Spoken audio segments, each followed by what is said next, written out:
Yo, yo, yo, this is Big Boss from Oakland, California. You know what it is. Like, subscribe, share the Big Boss Real Talk YouTube channel. Okanda.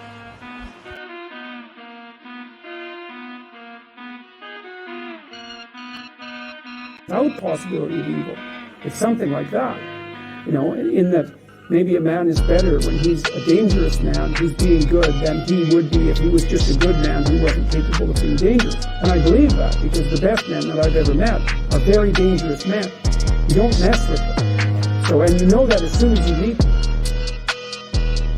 You might say that someone who is incapable of cruelty is a higher moral being than someone who is capable of cruelty, and I would say, and this follows Jung as well, that that's incorrect, and it's dangerously incorrect, because if you are not capable of cruelty, you are absolutely a victim to anyone who is. And so part of the reason that people go watch anti-heroes and villains is because there's a part of them crying out for the incorporation of the monster within them, which is what gives them strength of character and self-respect, because it's impossible to respect yourself until you grow teeth. And if you grow teeth, then you realize that you're somewhat dangerous, or maybe somewhat seriously dangerous, and then you might be more willing to demand that you treat yourself with respect and other people do the same thing. And so that doesn't mean that being cruel is better than not being cruel. What it means is that being able to be cruel and then not being cruel is better than not being able to be cruel. Because in the first case, you're nothing but weak and naive. And in the second case, you're dangerous, but you have it under control. And, you know, a lot of martial arts concentrate on exactly that as part of their philosophy of training. It's like, we're not training you to fight.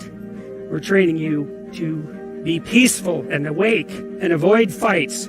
But if you happen to have to get in one, and I guess the philosophy also is that if you're competent at fighting, that actually decreases the probability that you're going to have to fight, because when someone pushes you, you'll be able to respond with confidence, and with any luck, and this is certainly the case with bullies, with any luck, a reasonable show of confidence, which is very much equivalent to a show of dominance, is going to be enough to make the bully back off. And so the strength that you develop in your monstrousness is actually the best guarantee of peace.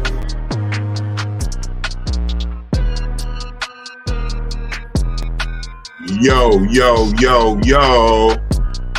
Big Bossellini from Oakland, California, cooking with what?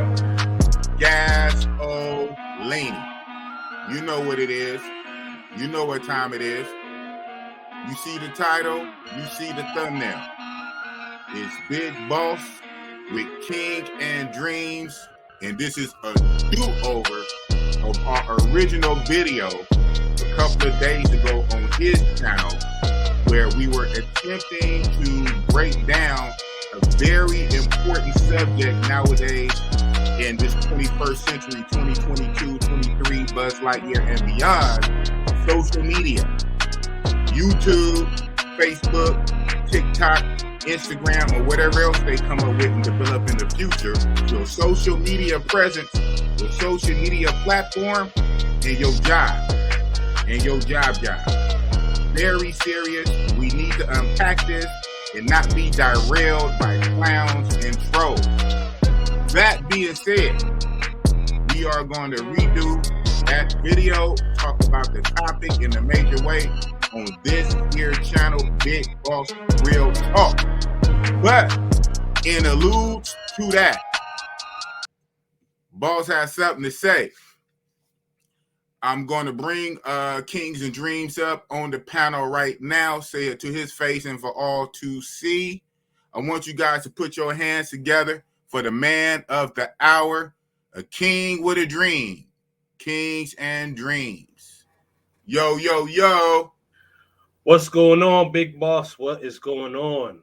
Nothing much, man. Yeah, thank you. Thank you for pulling up. Thank you for agreeing to come on the channel. You know what I'm saying? And get this underway. So before I get started, I wanted to bring you on and King of Dreams talk to you and to the greater YouTube community, especially my tribe and your tribe, because our tribes intermix, is I want to give you an apology for going off on your channel the other night, going into straight big boss mode. Now, at the same time, you know what I'm saying? I don't really apologize for me going to boss mode, but I do apologize for doing it on your channel, on your platform, on your algorithm. Your channel is not even about all that for the most part, right? You pretty much, and then we're gonna get into this too, which is this is real crazy to the whole point of that everything happened that you're gonna explain. Is the whole point is up until that time, you have or had a pretty much clean channel, maybe not squeaky clean by association, but you do things down the middle, you know. And so Big Boss is the Wildin' Out channel. So for that to happen on the Kings and Dreams channel, and your platform is not necessarily about that, I apologize for going into Big Boss mode on your channel, and you know, any algorithm thing that might have messed up. And I see you have to pull the video down. Hopefully you're going to edit and salvage some of that and put it back up in its entirety without that chunk, or maybe just do clips. But definitely, we're going to get into it here. And as always, like I tell you and everybody who comes on any of my panels, any part of the video that you are in, and this is why I took license with you, any part of the video you are in, you are more than welcome to use it on your channel in clips or whatever. So hopefully you can re-upload that video, maybe with that big chunk taken out, even though that chunk is on my channel. So go make sure you watch that video, you guys, if you haven't seen Big Boss put that troll in his place. But I did not have to do that on Kings and Dreams channel. So for that, I apologize, Mr. King and Dreams, sir. And that's real talk. Well, absolutely. And I wanted to apologize to you and also Los. I should not have let that troll on. That was definitely a rookie mistake. So I'm closing in on my first year in this channel. Not trying to make any excuses, but it's a rookie mistake. You know, my interview was supposed to be with you, and then I brought Los on, and I should have left it at that. And you know, and then I ended up bringing the troll on. I thought it would be entertaining. It went left. It was to a point. Not the kind of entertainment that I would have liked. So things went left. I lost control of the situation. Again, I apologize to all parties involved, yourself, Los, you know, even Khalil, because I should not have even brought him on. So as I mentioned it yesterday before I got into my interview with Flyboy. For those of you guys who did not see my interview with the Flyboy way, it is up on my channel. We did a live yesterday. But again, I am apologizing to everyone that follows Big Boss, supports Big Boss, and that also supports Kings and Dreams. Because as Big Boss mentioned, our subscribers are a bit intertwined. Yes, sir. Yes, sir. Well, that out the way. Well, that's what real men do. Growth, responsibility, and was kryptonite to many women. And yet now we are also on the Big Boss channel. So you can unleash, even though I know you said now with your new situation, you do plan to release a little more, but probably not to the way that happened the other night. But right now, though, this a good start off, because we on the Big Boss Real Talk channel, and we are about to cook. I'm going to tell you guys we're not going to go very, very long tonight. You know, there's situations that's arise between King and even myself. You know, I still have to go to work this evening. Tonight is a work night for me. I am off tomorrow, Saturday. I will be having a Saturday night live. Stay tuned. We won't go long, but we will go strong. That being said, Mr. King. Yes, sir.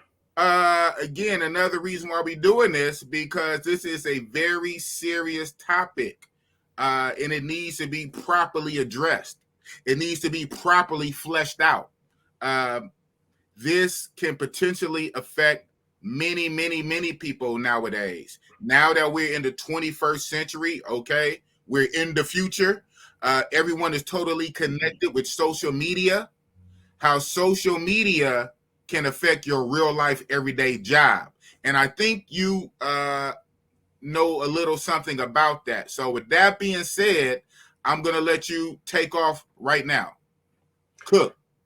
Absolutely, absolutely. So as Big Boss mentioned, uh, working in a corporate background and also being a YouTuber subscriber, when a lot of people are zigging and essentially zagging. So what I mean is like anything that's men centric, uh, that talks about traditional values, traditional goals, uh, traveling. Well, not necessarily about traveling, but definitely about traditional values and traditional goals. That's more or less as opposed to zagging. And while everyone else is zigging, that is talking about things that support the modern day feminist movement. A lot of panderism, if you will, a lot of things that a lot of things that society wants us to believe is true, but it's really not true. When we break down the data and statistics of the things that are being shown nowadays, it is definitely not true. And so channels like mine, channels like mediocre tutorial and reviews, channels like shout out to Myron Gaines from Fresh and Fit.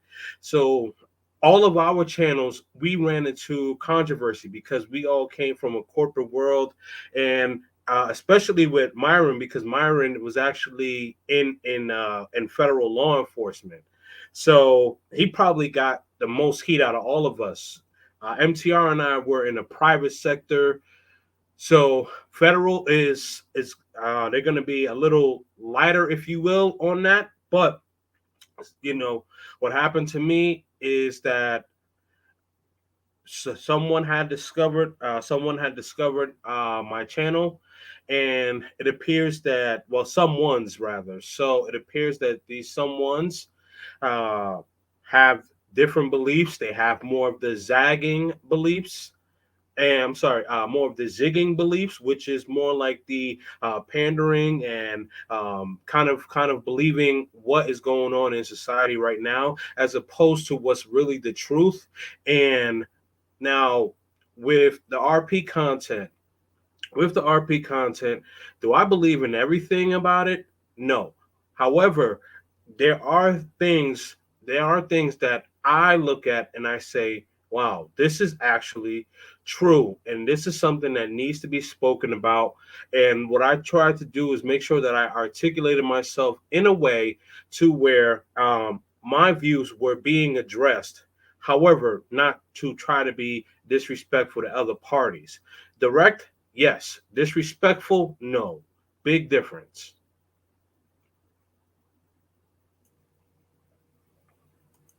Boom. He said direct, yes. Disrespectful, no. You know, and so I'm gonna go ahead and we got our first super chat. When I say we, I mean me. But shout out to everybody. You can go ahead and cash out my man Kings and Dreams. He's gonna go even more. We're gonna pack this in layers. He's gonna go even more in depth and detail about the final analysis, what happened. But he laid down the first layer of what transpired. So shout out to King and Dreams. We're going to get deep. Like I said, we won't go long, but we will go strong. And he's very soon, he's going to break down the next layer. But right now, thank you to, it look like what is Tim Howard. Yo, let me say something right fast. That's something when your moderators give you a super chat. I mean, come on, Tim. Thank you. I appreciate it. But, you're working for free right now till I make that big money. Shout out to Felicia Jordan. Shout out to Tim Howard. Shout out to all my moderators. And here it is, something when your moderator donates money. That's what's up. Setting the example. Thank you, Tim Howard. We believe in paying bills over here. I don't care if it's $1, $2. I don't skip past super chats like some YouTubers. Oops. Anyway, that being said, yeah, so Mr. King with a dream. So let me break this down. In your corporate level job, you are a high level manager, and you had teams of people under you, not individual. You had teams, Correct. teams of people under you, and some of your teams was over the world, right? I know you was on the cusp of acquiring a team in Europe, Western Europe, right? Western Europe, and you have Correct. what are some of the areas that you had teams? So How many teams in what regions?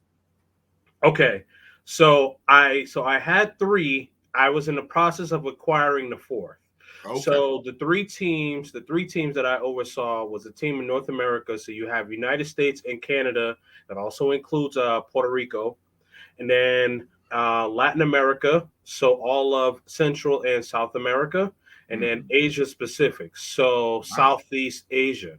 So the fourth team I was in the process of acquiring is a team that is in Western Europe. So we're talking France, Italy, Germany, kind of over in that area.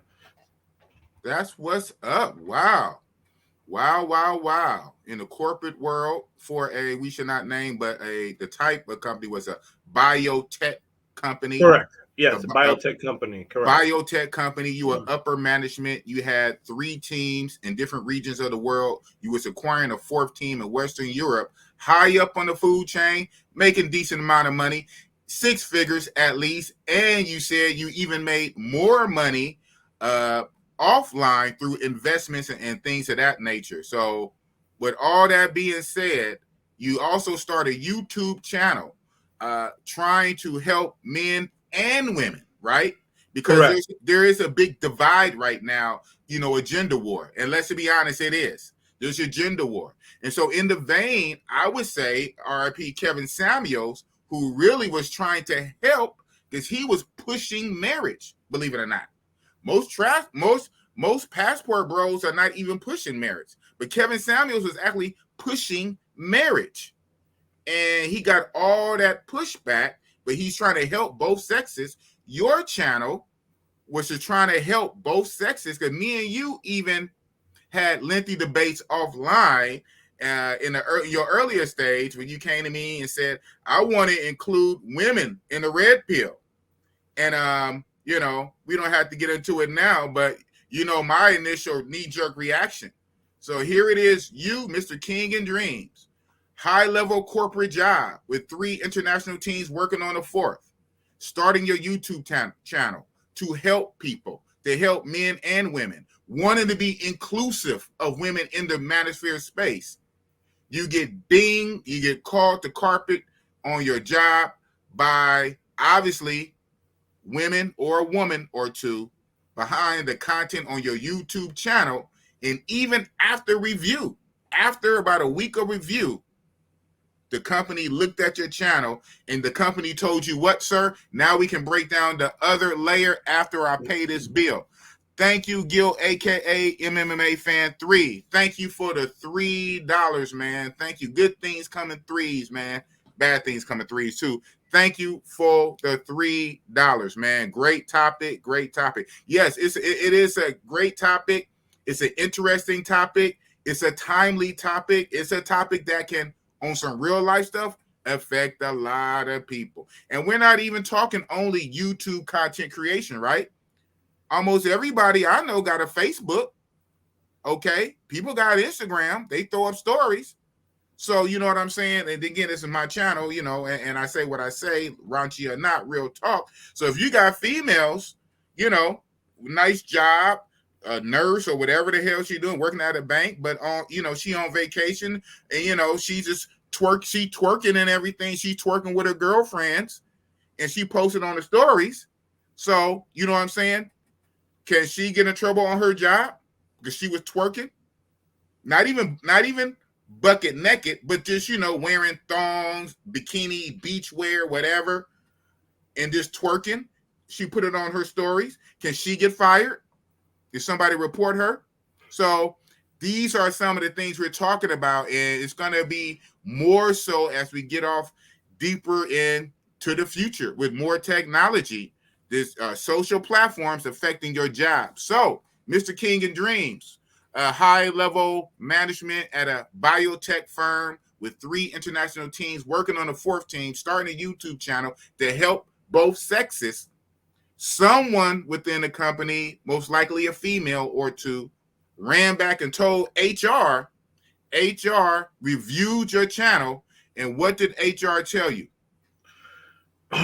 Correct. So HR told me that that the content on my channel is deemed offensive towards certain groups of people. And long story short, they said that due to my conduct being deemed as offensive and in the position that I'm in, that they had no choice but to terminate me immediately. Uh, interestingly enough, you mentioned. I know you were kind of being facetious there about a woman twerking. So there's actually a video of Senator. I think. So she's a politician. She's a politician from Rhode Island, and there's a video with her twerking, and she is still in politics.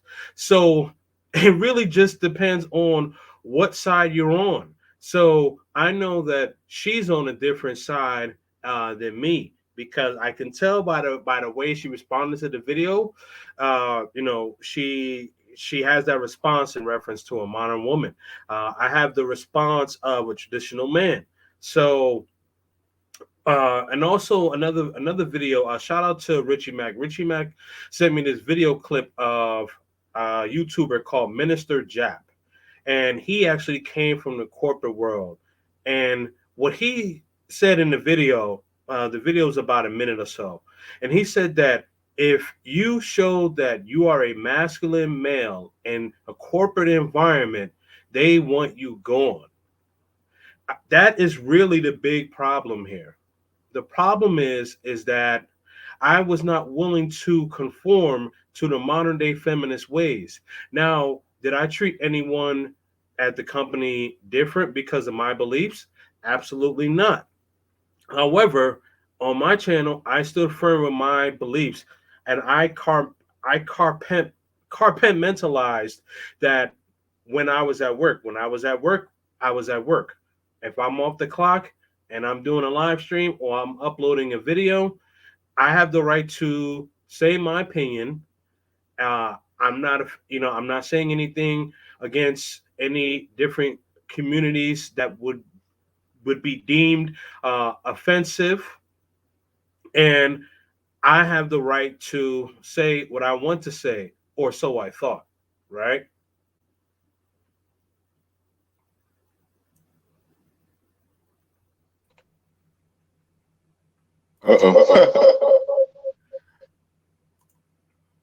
or or so you thought. Yeah, sorry for that hiccup. No worries, man. I'm sending the link out actually on my phone. Okay. A couple of people said they might pull up. No guarantees, but you name dropped one of the people that I had reached out to, and he's been on the channel once before. Minister Jap. Minister Jap came on my channel before, and he spoke about that on my channel. Yeah, so believe it or not, I found that interesting too. Shout out to the minister with his online persona. It was kind of hard to to look at him and think that he was in corporate, but yes, he was in the corporate world a while ago, and he said that. This makes me think of also what Neely Fuller said. He said something similar many years ago. Neely Fuller Jr., I believe, was like, especially see, it's okay for a man, and it's then a black man, to be in certain jobs. But when a man, and especially a black man, is in other positions, at that point, you have to be squeaky clean. And certain places, and I'm not even going to say on this level about the biotech firm, your previous employer, but generally across the board, we have seen in real life that black men in higher positions sometimes are the first to go. and we're not going to make this racial per se, because outside of racial, you do have the gender ethic. But then again, to hide our head under a rock, that's another thing. So again, not to make it racial, but we see in real life that when you're a black man, you have to be squeaky clean. You got to be 3 times better than the competition, any and every little thing, especially in certain positions. No, you know what I'm saying? Shout out to my blue collar workers like I am. I'm not white collar like you. Shout out to you. And even though this happened, you can still, if you wanted to, and when you want to, decide to, you can transition and parlay to another blue collar job. I mean, white collar job, excuse me. You are white collar at this point. Correct.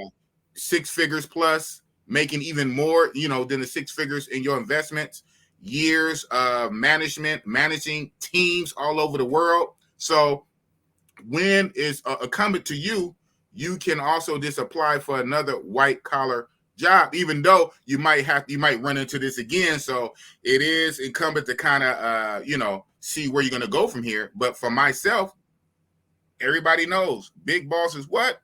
A security guard. Now, put some respect on security. I'm an armed guard with the power of the pistol, but in essence, I'm a security guard. Years ago, I did have my own company. I was the owner. I had employees. No more. Now I'm a worker. So shout out to my blue collar guys.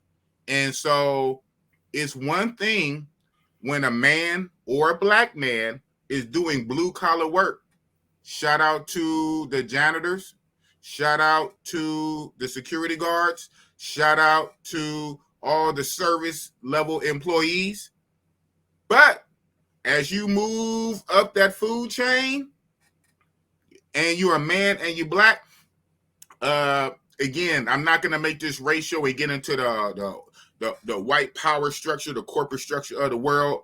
But let's just say, as a man, period, a man in America, in the Matrix, and a black man specifically, if we're not under attack, then we're definitely in duress. And so men, we have to really watch it and move accordingly.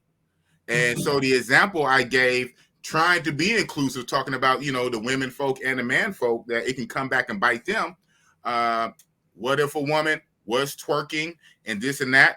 And you pointed out exactly that situation with the senator, that black lady senator. She was at the beach. She was doing a handstand and twerking. She say she was doing it, to bring awareness for voting and stuff like that, trying to be young and hip and vibe and just, party out and have fun and just twerk. But she got some backlash, but she didn't get fired. And my whole thing is, even in that, whether I disagree or not, I don't even think that she technically should get fired for that. I mean, it's not nudity per se. It's not lewd. So whether my enemies are not, right is right, wrong is wrong. So it's probably a good thing she did not get fired. Maybe a talking to, because, she does have a certain level, a certain job, a politician. There's a look. Okay. But again, she didn't get fired. She didn't lose her position or ranking as a politician. She's a politician, but she's twerking in her bikini and all this whole kind of stuff. But you have a YouTube channel that's been up for what? How long your channel? Almost 6 months? About a year. So your channel been up a year? Yeah, so I started my channel, excuse me, I started my channel July 21st, 2021. And basically what I would do is I kind of lollygagged on it. So that's why, like, for the past 6 months, that's when I've really been consistent, because I would put up videos, let's say, like every 3 to 4 weeks, 5 weeks. Yeah. So it was like corporate job. Hey man, corporate job, high level corporate job, teams all over the world. I get it. Yep. Absolutely. Wow. Absolutely. Okay. So look at you. You started before me. So I started my channel September, and I really say October, but my very, very first video, I remember the date. My very first video was Tuesday, September 27th, because it was about the what? The original R. Kelly verdict. But that's interesting because, you know, to segue a little bit, he got like some more time or something like that, like, right? Like another 30 years. But, yeah, but okay. But so last year in September, whatever that was about, I mean, I know he had cases, and he still like had cases in different states or whatnot. Yeah. Like Fed cases, state cases, there and there. So, but basically, blah, blah, blah.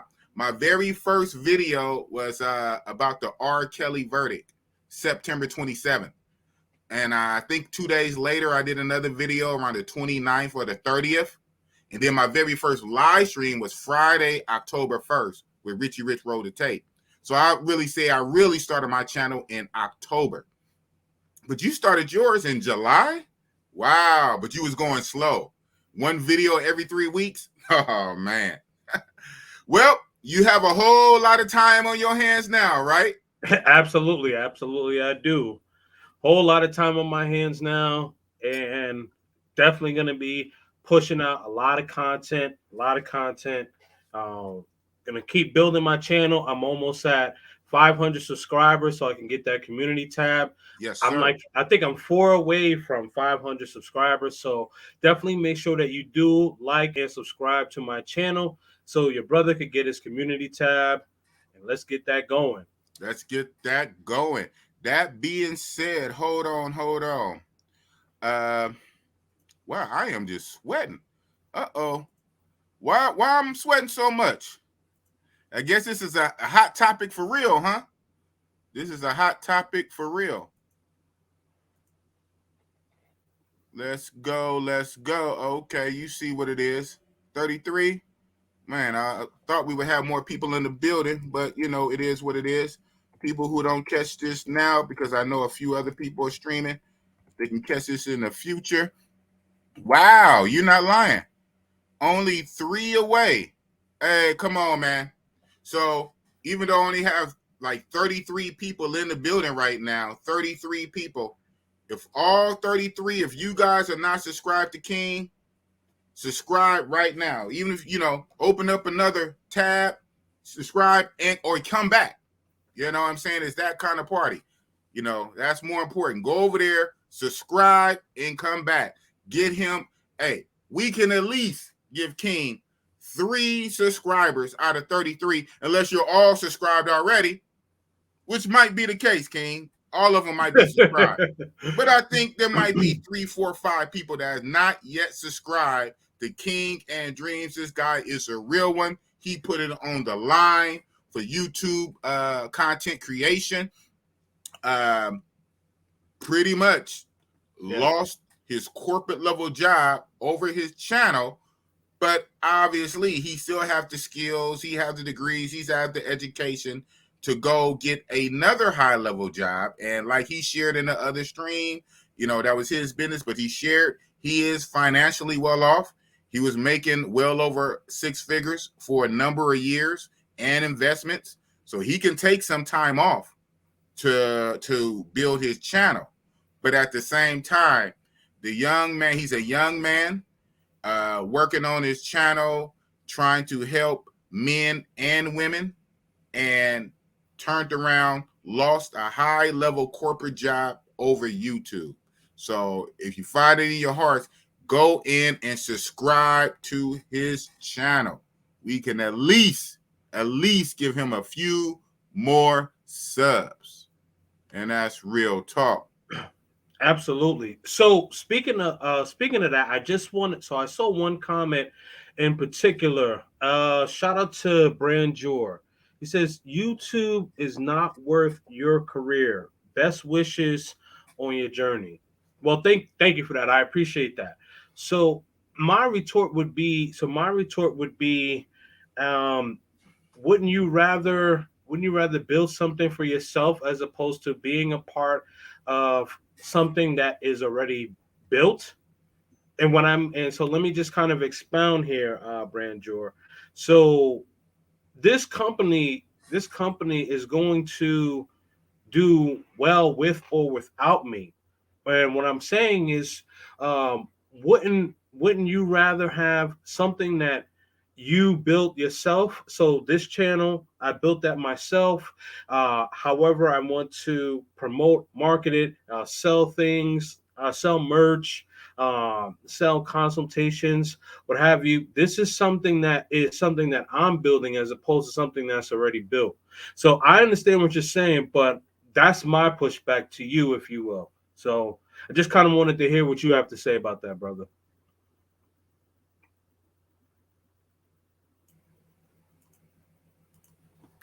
Yeah, you make a great point. You know what? This is one of those things where I would almost say it's not necessarily a right or wrong. This is one of the things where the glass is half empty and half full. Both have merit, both have pros and cons.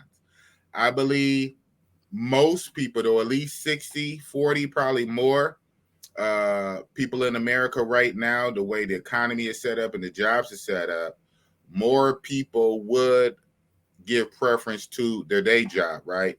They don't necessarily want to lose their day job over social content. But I would say this caveat, and this is real talk, that is because most people are living check to check. And even though I'm not quite check to check, I keep it a buck.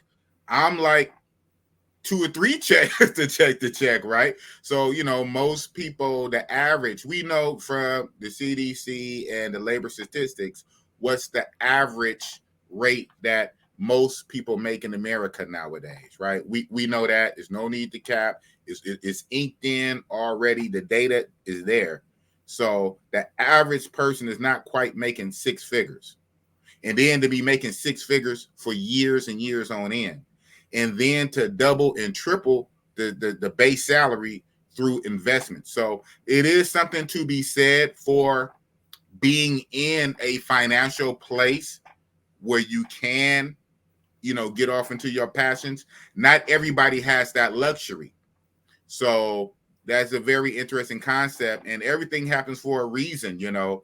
This happened to you while you are, God bless, in a position of, financial stability. This would have been very tragic if you were not in a superior position. So it's one thing I do want to ask you, though, before we get off of here. It's one thing I do want to ask you. I think I know the answer, but I want to ask you. But again, boss believe in paying bills. So $5, cha-ching, Mister at the top of my list, always with the jokes. Is this a joke? This is a serious matter, man. So let me read this. But thank you for the $5. Remember what Kanye said? La, la, la, wait till I get my money right. Excuse me, are you saying something? You can't tell me nothing. You know what? Mister, at the top of my list, always with the jokes. This is very timely, though. This is very timely. Yep. That Kanye reference, even in a funny way, is timely because, okay, dude, the big boss breaks. I'm going to go ahead and ask you this question. Mr. King with a dream. Yes, sir. Again, my condolences to you for the loss of your corporate level job, basically behind your YouTube channel. And it's a great thing that at least right now you're more than financially stable, right? So it's not going to hurt you on a finance tip per se, which is great. My thing is, and so you can answer this like from your point, because I'm pretty much sure if you wasn't financially set the way you are, the answer might be a little different. But we're going to go from where it is. You are financially stable. Hundreds of Ks that you said. Yep. If the company would have even-handedly, at least after the week of review, came back to you, and I believe what we talked about when you had corrected me, because I said that Myron Gaines are fresh and fit. I from what I heard and believe, that he got fired or terminated behind his channel. But you said technically, Big Boss, his job, Homeland Security, came to him and gave him an ultimatum. Said he can pull down his channel, shut down his channel, or separate with the with his job and go his own way. My thing is, if your biotech company that pays you six figures would have came to you and said, Mr. King with a Dream. Now we know that's your name, but that's your YouTube name. Mr. King and Dreams YouTube channel with barely not even 500 subscribers. You're not even monetized. One hand, 100 plus K job a year, a YouTube channel with barely 500 subscribers. We're going to give you the option to pull your channel down. We look and see your channel is barely a year old. You just started it not too long ago. You don't even have 500 subscribers. You're not monetized. We looked at it. You're not going real hard per se. It's just not a good look. We'll give you the option. Pull that channel down while you employed with us and keep the job, or keep the channel up and here's your last check. If they gave you that decision, what would you have done? If they would have given me that decision, I would have left still. There is, for me, what I was feeling a lot of mental fatigue. Now, I was working about 70 plus hours a week, plus doing YouTube. So when you guys would see me on the live streams and things like that, so YouTube, 70 hours a week, plus a father, I was barely sleeping. My mind was running ragged. So something had to give. This is my personal story here. This is my belief. I still would have given it up. I would have liked to have had the option, though. They didn't give me that option. It wasn't any warning or anything like that. It was just pretty much, we've seen the content. We don't like it. We're getting rid of you. But again, if they had given me that option to stay with the company and bring down my channel, I would still, I would take the option of keeping my channel up and leaving the company. I would have liked to have had that option due to the fact that I had never been fired before for a role. I either typically resigned, or there's some mutual parting of ways. But now that's kind of a sting on me. But it's understandable. It is what it is. But this is something that I have worked hard to build. And I believe that things do happen for a reason. So I think the reason is that whether it be my channel, whether it be another career opportunity, but I do know that I was personally getting burnt out. Wow. Great answer. Or should I say, I expect nothing less. But that is, at the end of the day, an answer that everyone is going to have to be able to ask themselves. Again, this is Big Boss Real Talk. And obviously, right, it's not rocket science. I would think, but not for everybody. But, it's easier to walk away from a job if you already have a nest egg already. But, there's something to be said for people striking out on their own. There also are many cases of people not quite, being in a position like you that have, a lot of extra money to the side, to the left, and still choosing to quit a corporate job and just wing it.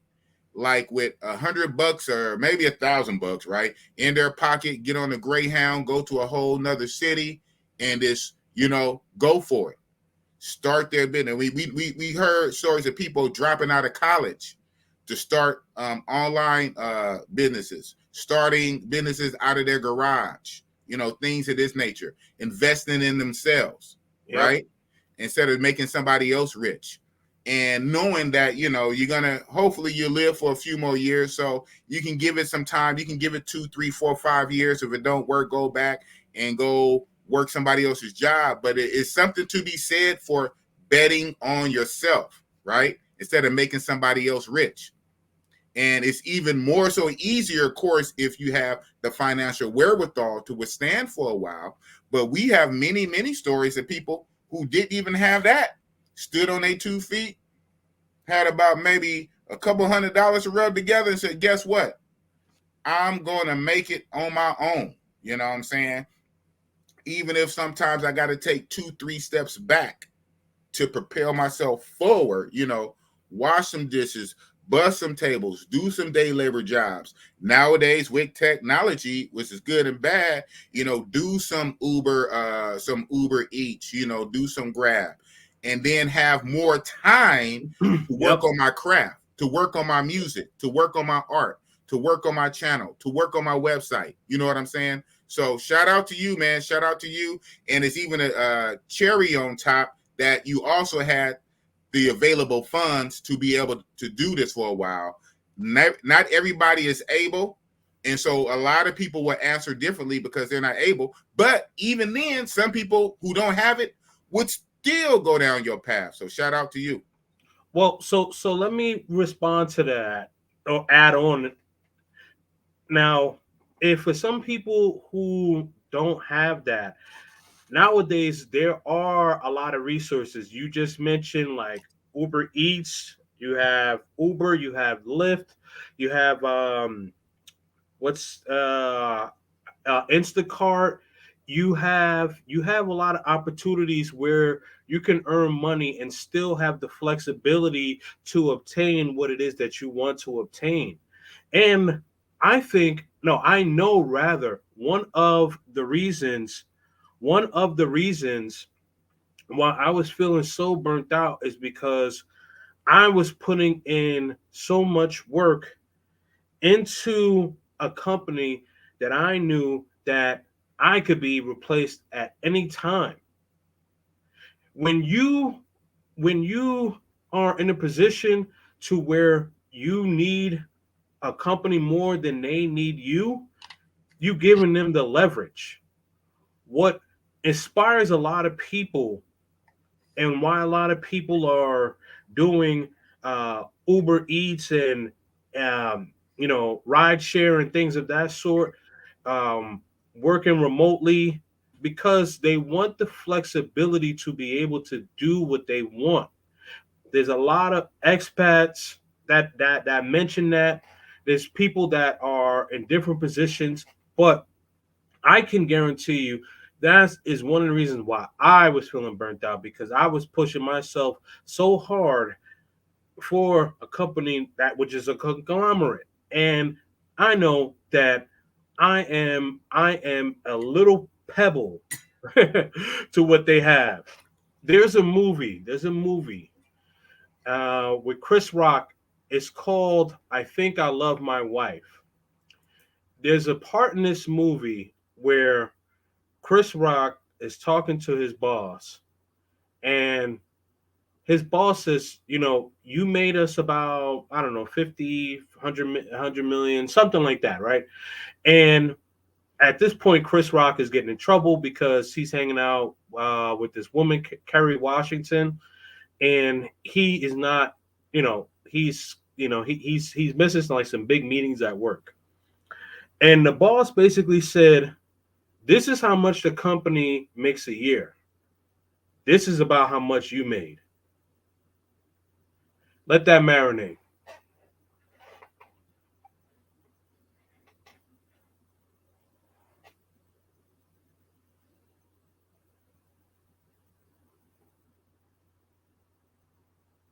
Let's see. Keith is in a position.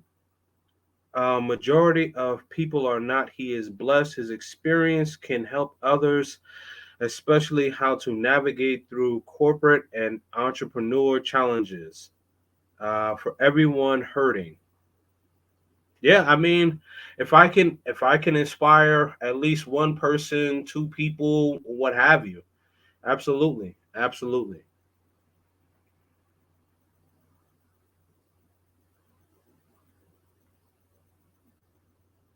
Big boss, you're on mute. Thank you for that. Thank you for that. No Yeah, worries. I was wondering why like you got so quiet. got so quiet. Yeah. Well, while I was letting you cook, I'm over here whipping up my coffee and stirring it and pouring Yeah. it in. I didn't want to be clink, clink, clink, clink, clink. Oh no, no worries. I muted myself. Yeah, Okay. so like this one, they fired you on the spot though. They Yes, didn't put sir. you on an action plan or give you the option of making a decision to remove the content that was deemed controversial. Yeah, we covered that. And that's Yeah. what Kinks was Nope. saying. What were you saying about this? Yeah, no, I was saying shout out to you, Profe Don Omar. No, I was saying that they did not give me the option. So what happened is that I had an interview with Human Resources, and I explained what my channel is, what the red pill is, and what I want people to understand and learn from my channel. So that was about a 30 minute interview, if you will. So it was just breaking that down. Uh, Things went kind of quiet, and probably because it was around 4th of July. So probably some people out of town, things like that. So then they let me know this past Wednesday that they were terminating me immediately. So there was no like warning. There was no warning at all. So that's that. Oh. Shout out to New Free Mixtape. Said this is a viral video waiting to happen. Hey, that would be great, right? Everything happened for a reason. This would be Boss or King's average at best. Blow up. Boom. Because this does, this hits different. This could potentially affect almost everybody. Anybody with social media, which is almost everybody, hmm and people with jobs, which is obviously not everybody, which is a lot of people, because not everybody work. But yeah, this is very serious topic. And so on one hand, if you want to be fair down the line, do employers, like if I had my own company, at one point I did have a company. Like I said, I had my own security guard company at one point. Wow, long time ago, about 15 years ago, I had my own company. I had employees, I had contracts, I had to do payroll, security company, right? So do companies have a right to hire and fire people and let people go behind their social media nowadays, how they portray themselves on social media? Does it cross over? That's a very interesting topic. I would generally think that if it does not affect the job, you know what I'm saying? Companies have rights, people have rights. Like I said, if I had a company, I still had my company, and I may start another company again. But if it doesn't affect the job, I mean, just mentally knowing, okay, somebody has a social media platform and they talk about this or that, but they come to work every day and do their job, they making me money. What does it matter what he's talking about over there? Or, so it's a very fine line. Now, speaking on a fine line, we touched on this a little bit the other night on your channel when we first started this topic. You can go into it in depth now, or you can, decline not to speak on it. Have you decided yet how you're going to handle this legal wise with the company to pursue any type of things down those lines? Are you still thinking about it? Or So this is what I will say, and I will expound on it a little bit later on my channel. What I will say is that I am looking into what is the best options for myself.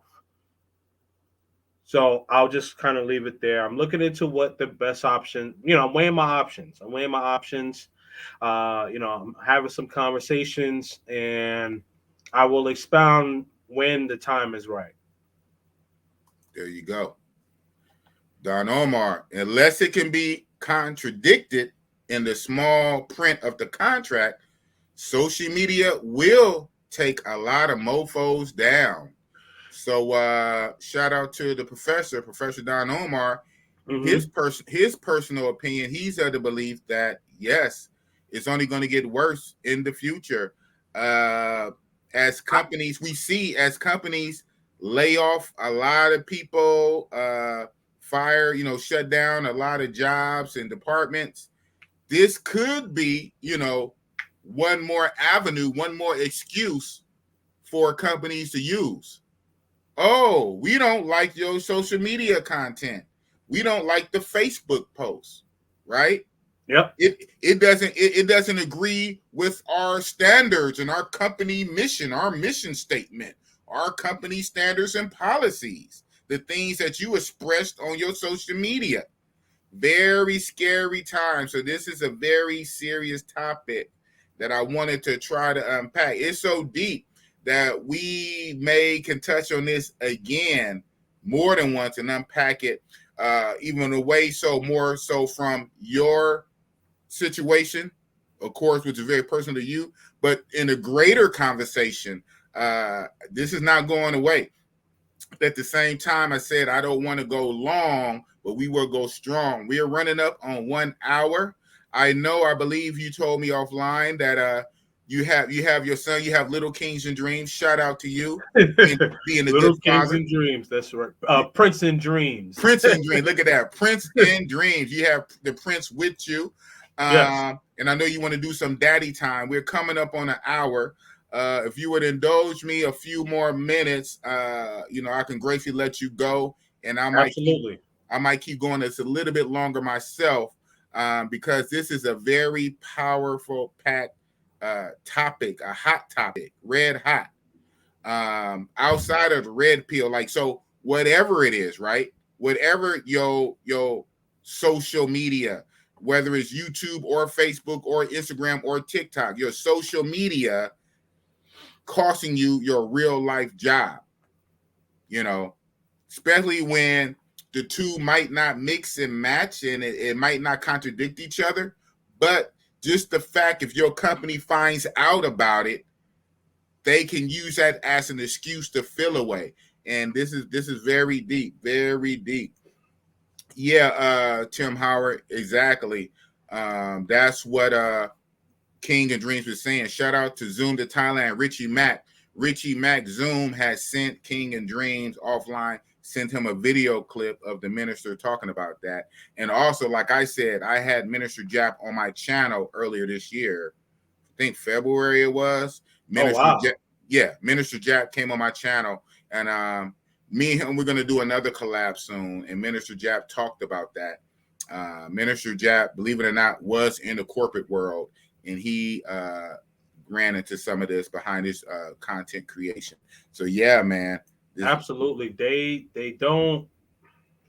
What's written in the company's bylaws is what you have to follow. Employees can be on social media. It's up to the individuals to follow those bylaws. Yeah, well, I mean, so this is, shout out to you, D Hick. This is what makes it such a touchy subject, because if I was talking about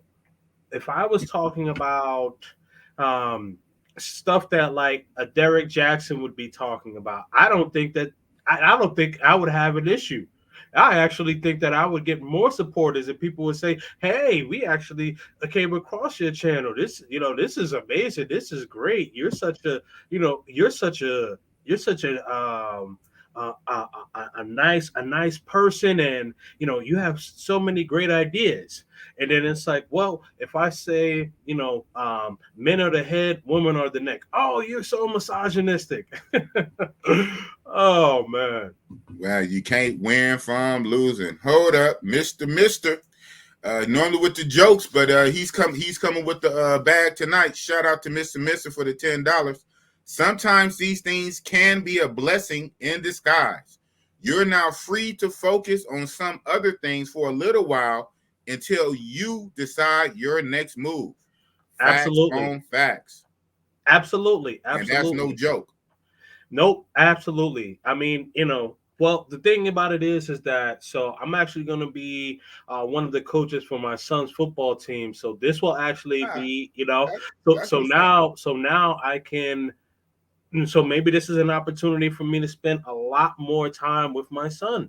So and he's 8 years old, and so these are crucial years. These are crucial years as he's building. So as you mentioned, shout out to you, Mr. Mister. These things do happen for a reason, and am I still a little shocked? But but I would be lying if I tell you that a part of me is not mentally relieved.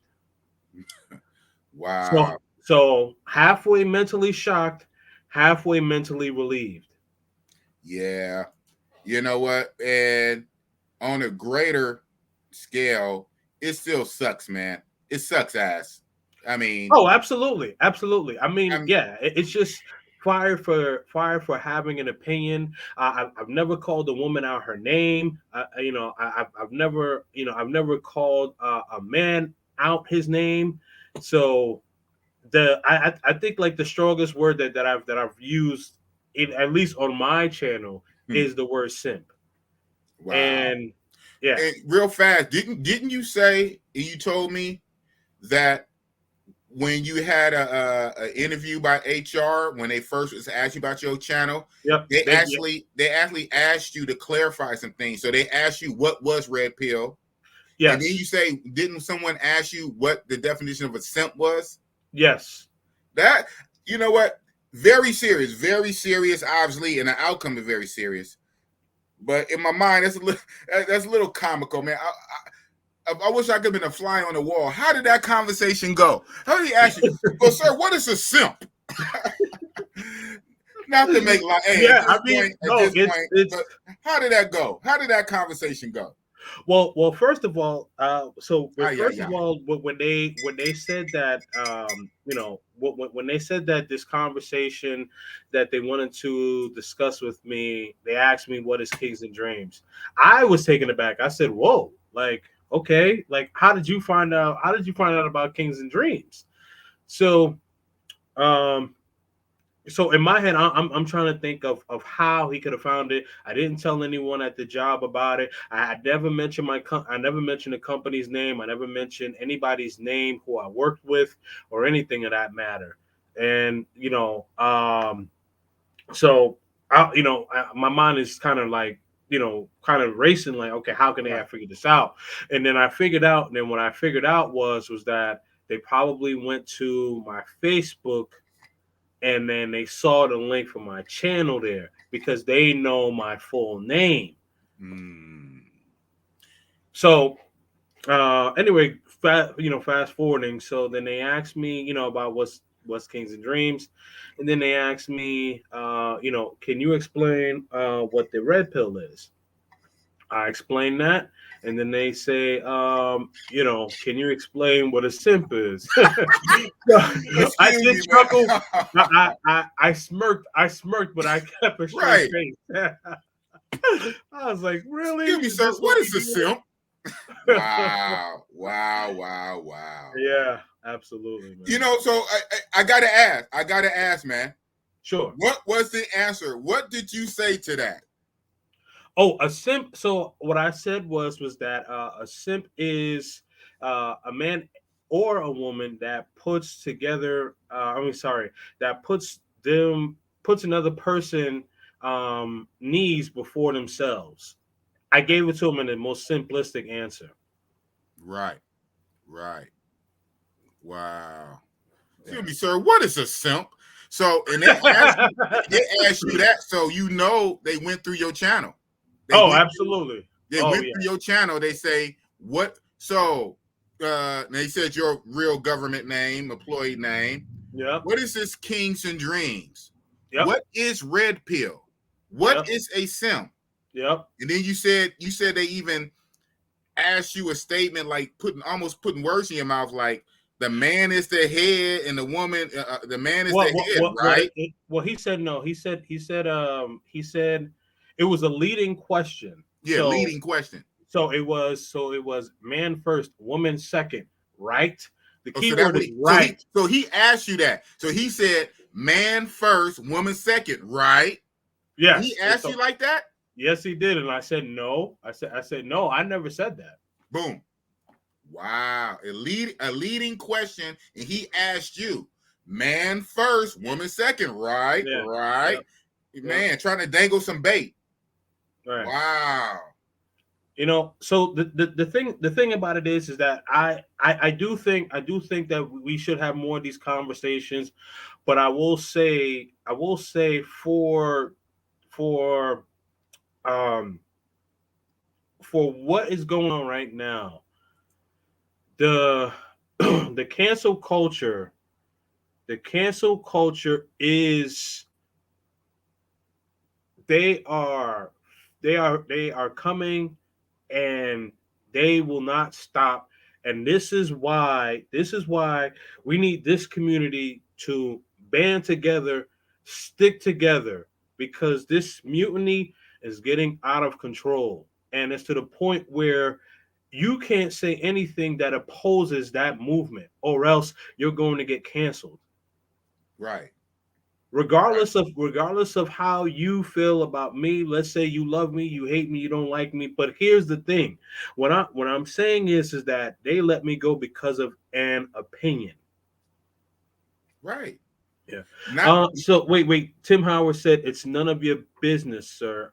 I don't think I can say that to HR. Can you say that?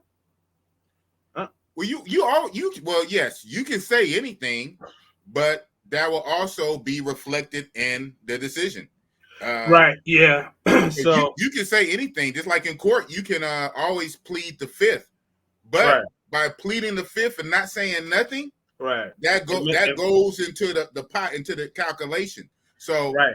Does it help your situation or hurt? You say, you know what? I decline to answer that. Anything is on my channel, self-apparent. If you sounds like you watched my channel, you can watch it again a few more times. I'm very clear and articulate in what I say. You don't need to ask me on the sideline. Now, everyone will handle that differently, depending on their personality, their disposition, their need for the money, their financial situation, or like say, some people, the way they are built and structured. But normally when you're talking to HR, when the time it gets to HR, as we know, you're at the last level for your job when you're talking to HR. So choose your words very carefully. Yeah. But at this point, you was forthcoming. You told them everything they needed to know, and you still got the decision you got. Of course, you most likely was hoping for, obviously, another outcome, but you were very forthcoming. You told them everything they wanted to know, and you still got the decision you got. Yeah. So it is what it is. Wow, it's very unfortunate, but also, I'm a very firm believer of everything happens for a reason. When one door closes, 2 or 3 doors open up. Sometimes you got to take 1, 2, 3 steps back to be propelled forward. All those truisms, I'm a firm believer in that, especially when you coming from a situation of, just being right. You know what I'm saying? Nobody is squeaky clean perfect, but you didn't do nobody wrong. You didn't do nothing wrong. You were on your path, on your truth. And sometimes, I'm gonna get a little metaphysical. When you are on your path, doing what you are supposed to do, the simple fact of that will move people and things out of the way, right? So it's like it's going to attract what it's going to attract, and sometimes it's going to repel what it's going to repel. But you're doing what you're supposed to do. You're doing what you're supposed to do, and it's going to open doors and close doors, right? So that's how I tend to look at it. And again, one of the biggest things in your case, very fortunate that you are financially stable to withstand this. A lot of people, especially nowadays in our economy, a lot of people would not be able to stand on those financial legs like that. And, you know, and even then, say if you wasn't, I'm glad you are, but we're doing a what ifism. Again, it's very interesting. You didn't even get the option. You didn't get the option. Or, you know, who wants to go down a peg, right? Or like, because their whole thing was high level management position. So maybe we have another position for you in the company. It may be a less, you may take a pay hit, but we want to keep you connected with the company. But you can't be in this sensitive position over people with this going on. But we can put you in this department where you're basically whatever. They didn't give none of that. It was just a thank you very much. Wow. That's telling in and of itself. Oh yeah, absolutely. This insect is killing me. But yeah, sorry about that. Yeah, but no, it is very telling. And as I mentioned, when you are not a part of that community, it's crazy. Yeah, so I was looking at that comment. Big Boss Real Talk, post this, fam. Never answer those questions without the presence of counsel. Never talk to anyone on your job about personal info with regards to your employer. Okay. Yeah, no, I mean, no, that's great advice. That's great advice. Um, Definitely for someone in the future, if you happen to be a content creator, TikTok, Facebook, YouTube, or whatever. Do I need a lawyer? Why would you need a lawyer? I think you meant me, but all right. Let's see. Yeah, so to Tim Howell, I'm gonna answer all those questions soon. Right? Oh, Say you know that. that. You know Say that. that. Brooklyn go. Say that. Brooklyn And GQ. that's real Oh talk. man. Oh man. Let me tell you. If Say I was that. a part of that alphabet community, man, listen. You would be untouched. You would be untouchable. Yep. They wouldn't. You wouldn't have got a call from HR. Oh yeah. Oh yeah. Absolutely. Absolutely. They would not have been able to say anything. You know. And But guess what? You're a man, so it's okay. Two things. And you're a black man. I was gonna say, there you go. I was gonna say you are a heterosexual black man.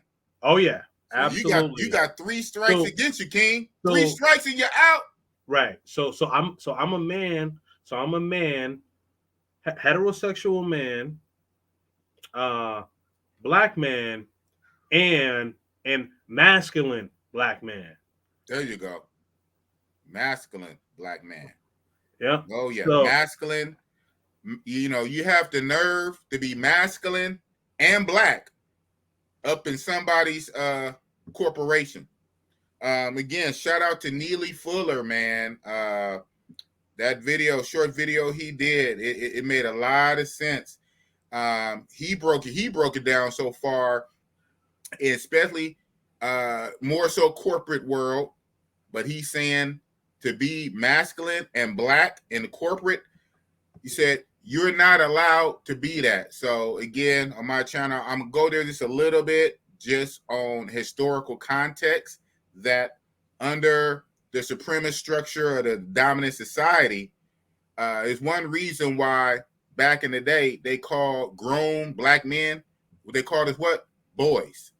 Why was you called a boy? Because you weren't allowed to be a man.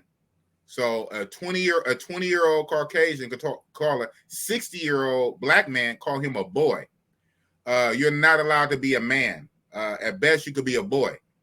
If you're going to be interacting in some of these jobs, they don't want you to walk around. See, it's okay for the other guys to be masculine sometimes.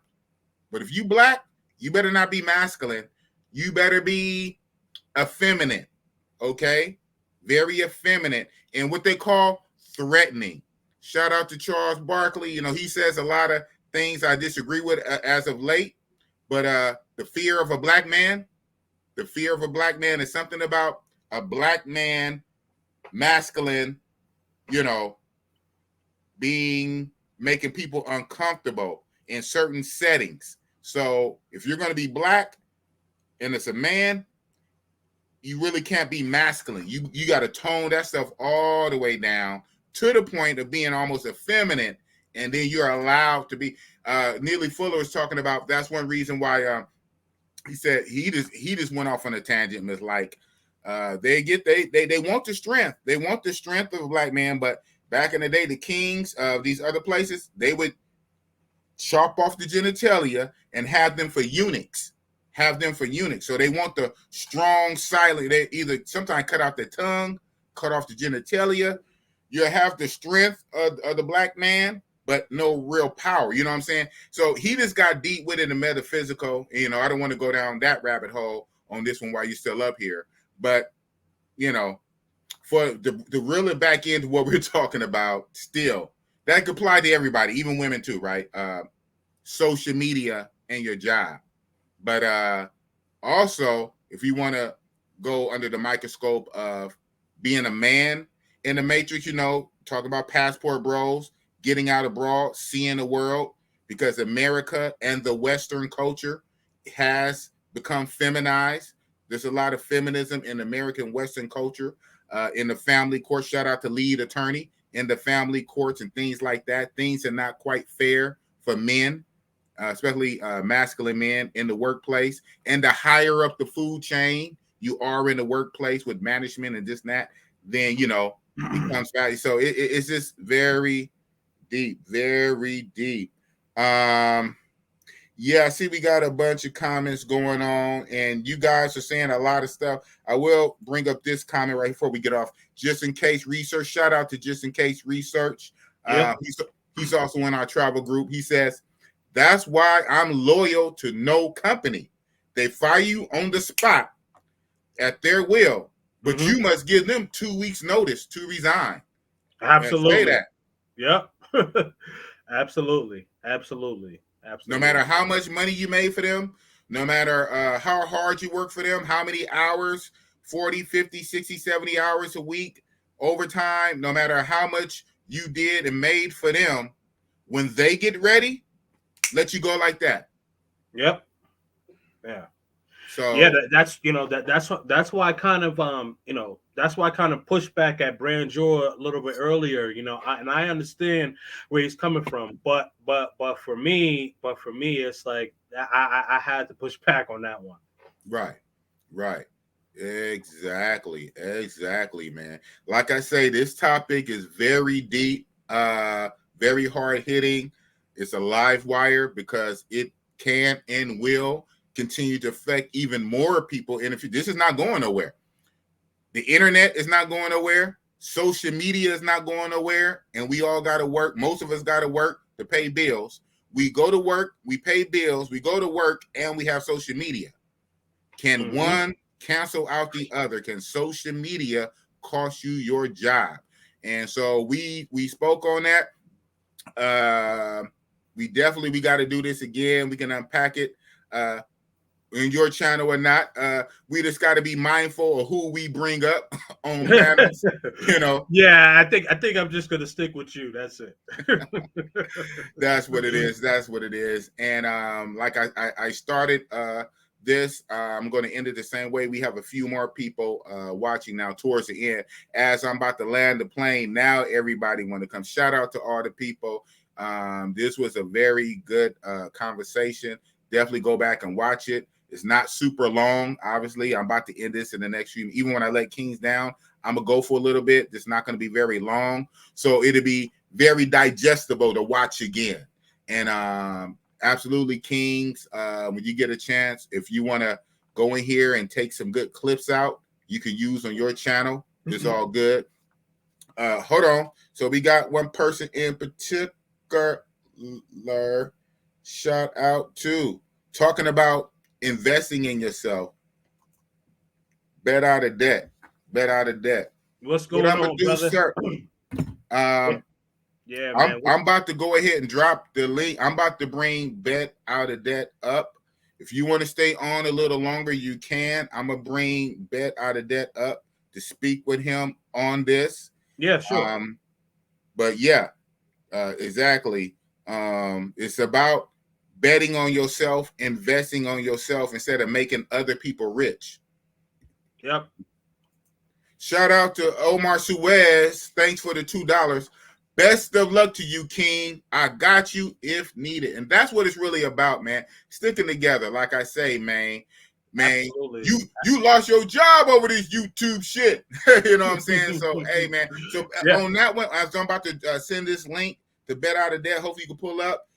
Before I let you go, we're going to add the stream again. We're going to go back. Maybe I refresh this. I don't know. Yeah, man. While you're doing that, shout out to Omar. Omar did reach out to me earlier today, and he said the exact same thing. Okay. If I needed any help, definitely hit him up. And while I'm looking, I'm at 502 subscribers. So thank you everybody in the Boom, chat. you did it. Thank you, Big Boss. That's right. So I'm at 502 subscribers. Let's keep these subscribers going, though. Just because exactly. We need to get to 1,000, right? We need to double it. Yeah. Absolutely, man. So a little celebration. You know what I mean? A little celebration, but yeah, the next goal is 1,000. I believe I already have the watch hours, so let's go. Let's go. Yeah, you should have those watch hours, all those live streams you was doing, man. Shout out to you, all those damn live streams. You should have the watch hour. And that's the same thing with me, man. Before I let you go, I hit my watch hours well before I hit my my 1,000 subscribers.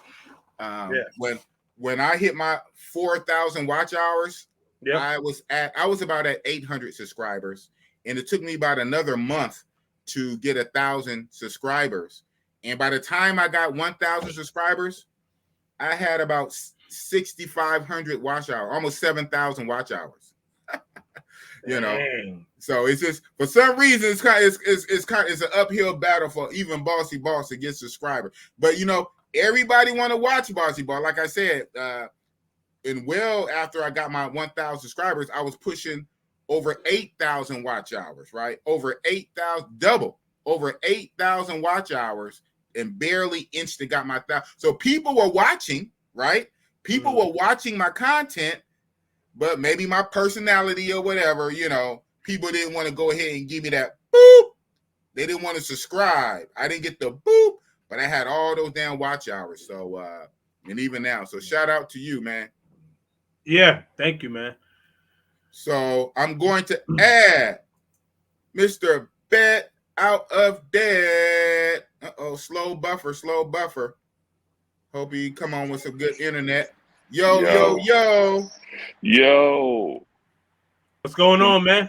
Yo, I'm in my backyard working out here in my backyard out here in Seattle.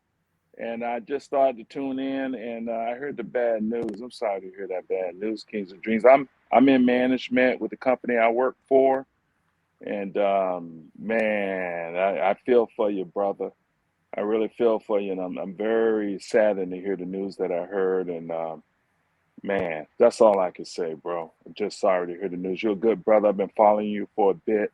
I've been looking to connect with you on the side. I saw you on one of my live streams. I think it was either the Richard Mack or the lead attorney. I did an interview on my.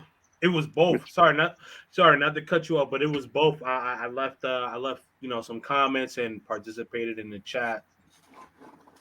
Yeah, so brother, I'm a businessman out here. I'm not sure how much business experience you have on your own, but I'm a 20-year entrepreneur, and I had some successful businesses. I'm even running a business out here in Seattle where I work for my Fortune 500, and I have a high-powered position where I make a lot of money on my job, but I still have a business on the side, and I still rent properties because of these type of situations, bro. So if you want to connect in any level, any way, you know what I do on the Bet Out of Debt show, investing in yourself, whether it's investing in a market, relationships, and what it takes to just be successful, brother. Just get with Boss, get my info, or hit me at betoutofdebt@gmail.com, and I will 100% connect with you.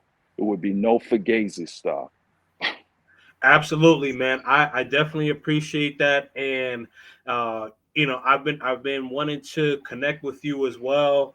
So I think I think right now one of the things that I've realized is that how us as men, how we could be successful is that we don't dwell on problems, we focus on the solution. So what this happened, I'm looking at the solution, not focusing on the problem. And yes, I'm definitely going to connect with you, going to reach out to you, and we will be talking soon for sure. Yes, sir. Yes, I sir. think he He froze. froze out. Yeah, Yeah, I All know but right, when he bet, came up. bet. hopefully, That's really kind of what I wanted to say, Boss. Okay. Yeah, I'm okay. I'm in my backyard. That's the problem. I'm in my backyard working. So at my Okay. crib, that's All right, paid for but were you because but of were you investing, because I don't I trust got, the system. I got you. Now were you able to hear what I said or no?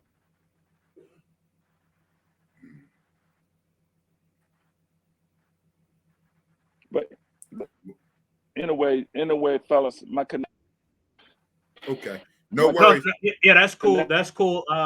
Bet out of debt. I'll uh, get your information from Big Boss, but I appreciate the kind words, and I'm going to talk to you soon, brother. Salute. Yes, sir. Yes, sir. Well, shout out to Richie Mac Zoom to Thailand. For some reason, he calls Boss the plug. That's what it is. Absolutely, man. Douglas Anderson. What does he say? Unfortunately, if you're a strong-minded black man, which you come across as, they were just looking for an excuse to fire you. They probably didn't even give you a reason for your termination. Well, they just said that the content on my channel was deemed offensive to certain parties of people. So basically, misogynistic. So I mean, that is their excuse, you know what I mean? But I get exactly what you're saying, Douglas. You know what I mean? I mentioned the three things, a man, um, a black man, and a masculine black man. Right. So, yep. Man and a masculine black man. See a blessing. Oh, my fault. I'm sorry. No, go No, ahead. Which so one? sometimes I forget. Like, man, this is your channel, but Hey, but it's about you. It's about you though. Go ahead. yeah. So see, blessing in disguise, make connections. Absolutely, man. Absolutely, man. Like I'm gonna be networking with Omar, and then bet out of debt. So I got things, man. I got things I'm working on, and Zoom to Thailand, Andre Love crossing borders, shoot big balls, big bass. It's yeah, we this is a time to you know build the solution. We can't focus on the problem. The problem already happened. You know, f that, man. You know what I mean? Gotta Right. keep it moving. Got to keep him moving. Okay, so we got bet out of debt. Looked like he moved from the exterior to the interior. He's on the inside. Okay. Let's hope this businessman have better internet connection inside the house. Let's go. Bet out of Yeah, debt. yo, what it be? What it be? What it be, sir? What's going on, brother? But yeah, I don't know if you heard what I was saying, but what I was saying is excuse me, what I was saying is that uh thank you for reaching out. I've been wanting to connect with you for a while, and I appreciate the kind words. And I was saying that one of the things that will make people successful is not to focus on the problem, but to focus on the solutions. Got to keep moving forward. Yeah, for sure, for sure. And Kings and Dreams, I'm not sure how old you are. 37. Oh man, you're still young. Right, he a Okay. baby. Yeah, man. Yeah, man. So, yeah, let's just chop it up, brother. And do you have any other businesses? Yes. So right now, I have an apartment that I rent out in Medellin, Colombia, and Look so at King. Hold on. Big Boss breaks. Eh, King and Dreams has an apartment that he rents out in Medellin, Colombia. Yeah, man. There we go. My yeah. bad. Continue, King. No, no worries, no worries. So I have that. So I have that, and then I'm invested in Bitcoin and Dogecoin, and also I'm heavy into sports betting. So Ah, yeah, so I've been so this guy. I got some change on the side. Got some change on the side. Yeah, we're gonna have to get you in the market, in the traditional market that's been around for a good 120 some odd years, over 120 years to be honest. So we'll get you some exposure to the market, and then we'll just chop it up, good brother. I mean, Absolutely, I it's appreciate that. always good to just connect with brothers, and you're not the only one that's gone through transitions. I like someone said before, man, these things happen. They happen for a reason, and Yep. it's always God's plan, my good brother. Is always, and whether you're spiritual on a religious Yep. or just on like just from a believing a higher power, everything happens for a reason. And brother, there's a reason why I'm on this call today, Yep. and we will connect for sure. And I know you're a travel brother because I follow all of the travel brothers. That's why I kind of connected with Boss and then Richard Mack and others. And so I travel for my company, my position, and I respect you guys a lot because you guys travel on your own dime, and I get to travel with my company. They pay for me to go all over the world and stuff. So I have a lot of respect for you guys who spend your hard-earned money to travel. But I'm Oh man. connected with you guys as well on that travel basis, and I do travel a little bit with the boys on my own. I've been to Brazil 4 times. Shout out to back in the What? day. What you Shout know out to about Brazil, sir, Mister Bet Out back of in the Day? day. You guys don't know about Club Help Mia Man, Pataka. I missed it. I missed the help You, days. oh man, but I know the 4x4 is still Yeah. there. La Homes is still there. Probably Monte Carlo is still there. So I know what's up. So I've been to Brazil 4 times. I've gone to Panama, Costa Rica, just to name a few places, just Okay. boys trips and stuff like that, just on my own. But then my company that I work for, which I never talk about on my YouTube show, Right. Yep. because of reasons of kind of what you're going through right there, Kings of Dreams. And my show is kind of clean Right. and it's really on a whole nother level. But brother, you know, yeah, I need to be careful. We'll talk off camera. Right. Yeah. I Hey, got you. I got you. and that's literally the topic of the video, right? Speaking on that, we got another brother who wants to pull up, the supporter. Shout out to Omar in the building. Now it's a party. Just as King now, Kings of Dreams does have to step down soon. He has his son with him. I believe he said, look at that. You and son got a movie to watch, right? Yes, sir. Yeah, we got That's a we what's got a up. movie to It's funny you watch. say that. My son actually wanted me. He's older. He actually wanted me to watch a movie with him today, and I guess we're gonna do that tomorrow.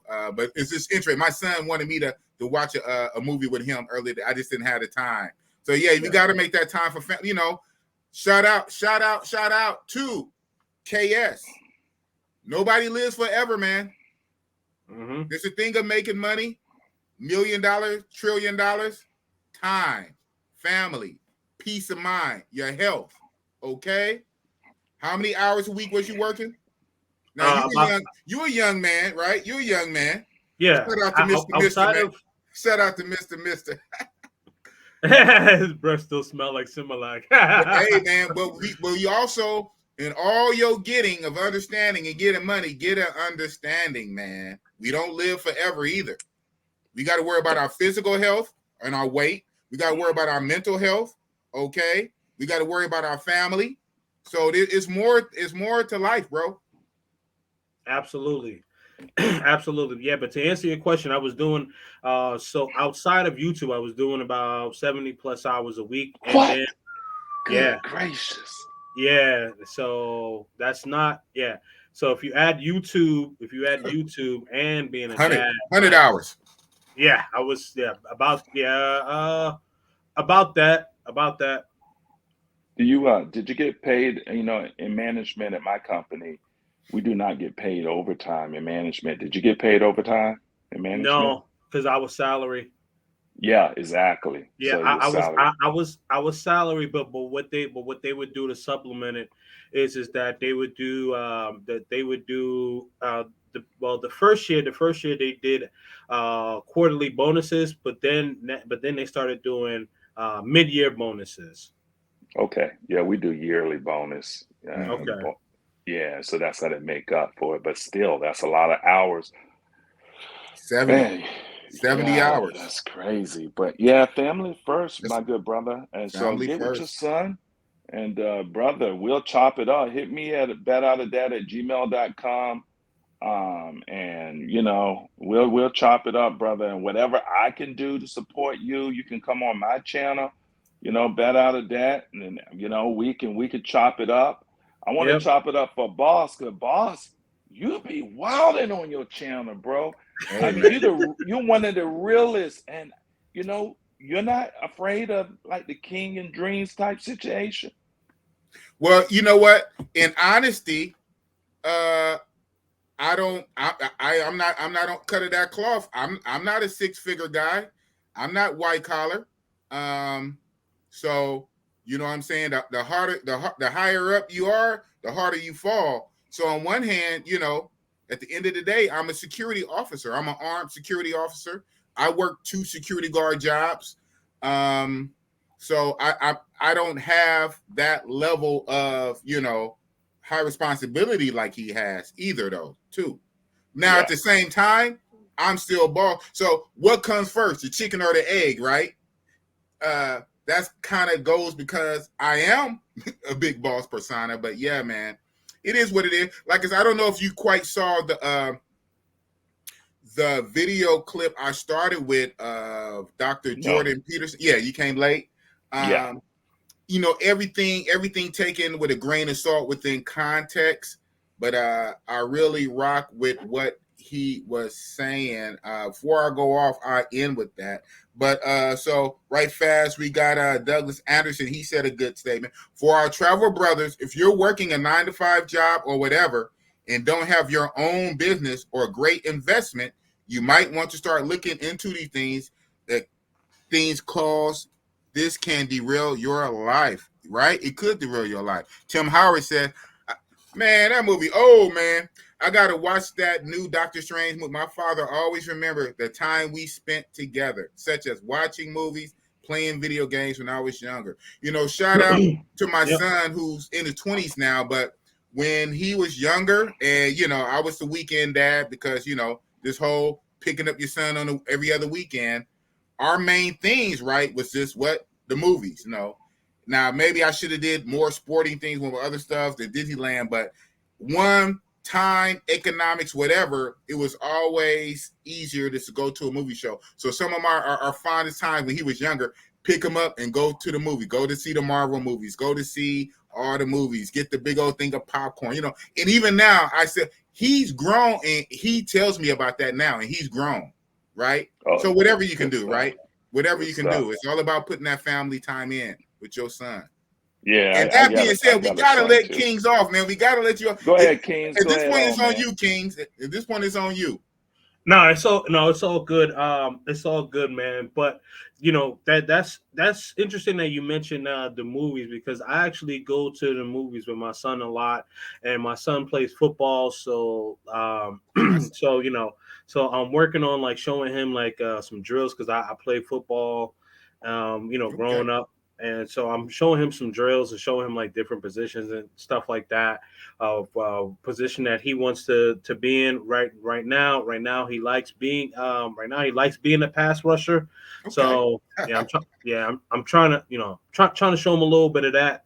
but I was hoping that he would like to be a linebacker because that's what I played. But it's all good. Okay, well, I want to Yeah, ask. I just want to ask you this real fast. He's only 8 with a whole lot more to grow. Oh, absolutely. Oh But yeah, but that's even in right, the 8, Kingsley you James. know, You're a big guy too. yeah, You're like 6'2", right? well, yeah. See, hold 6'2". on, Bet. So even at 8, stocky, chunky, whatever. How is he built? How is he built already? Do you think he's gonna be of, this your seed? He's like so.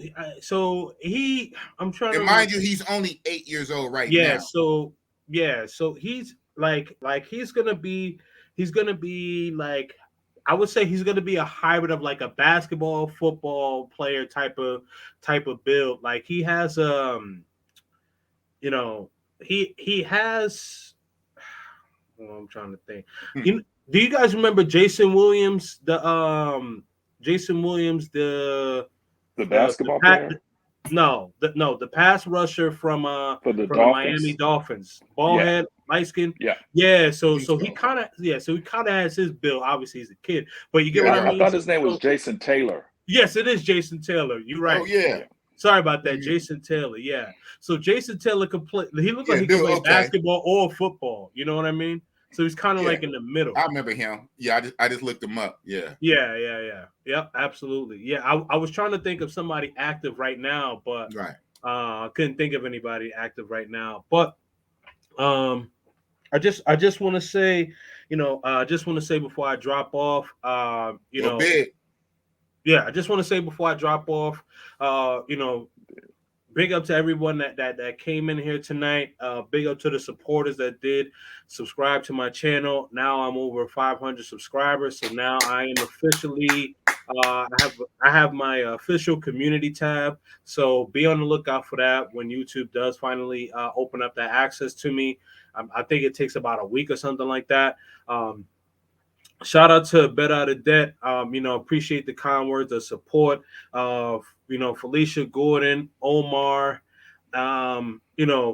Mr. Tim Howard, everybody in the chat. Appreciate your kind words. Last but not least, Big Boss, thank you for having me on the platform here. And also earlier this week, I know it got a little hectic, but we were able to right the ship. So I think we got a good conversation going here, and I just appreciate all the support that I've been getting. And just make sure that you definitely like and subscribe to the channel. A lot of content is going to be coming out, and I'm going to be coming out fast and furious. As I mentioned, we don't dwell on problems. We focus on the solution and stay purposely purposeful. And I'm out. Well, I was waiting for that purposely purposeful. All right, brothers. All right. All right. I'm going to keep Bet Out of Debt here for a minute. So, Mr. Sir, you've been trying to run the boss down, huh? Yeah, I've been trying to run you down, brother. You're one of the realest dudes on YouTube. You're so courageous.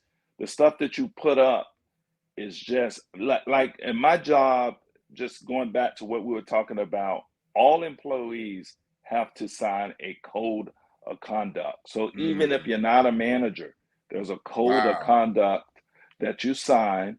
It's electronic. You sign it every January by January the 31st. Wow. And if you do anything that the company sees as embarrassing, not along the lines of the company image, you're out of there.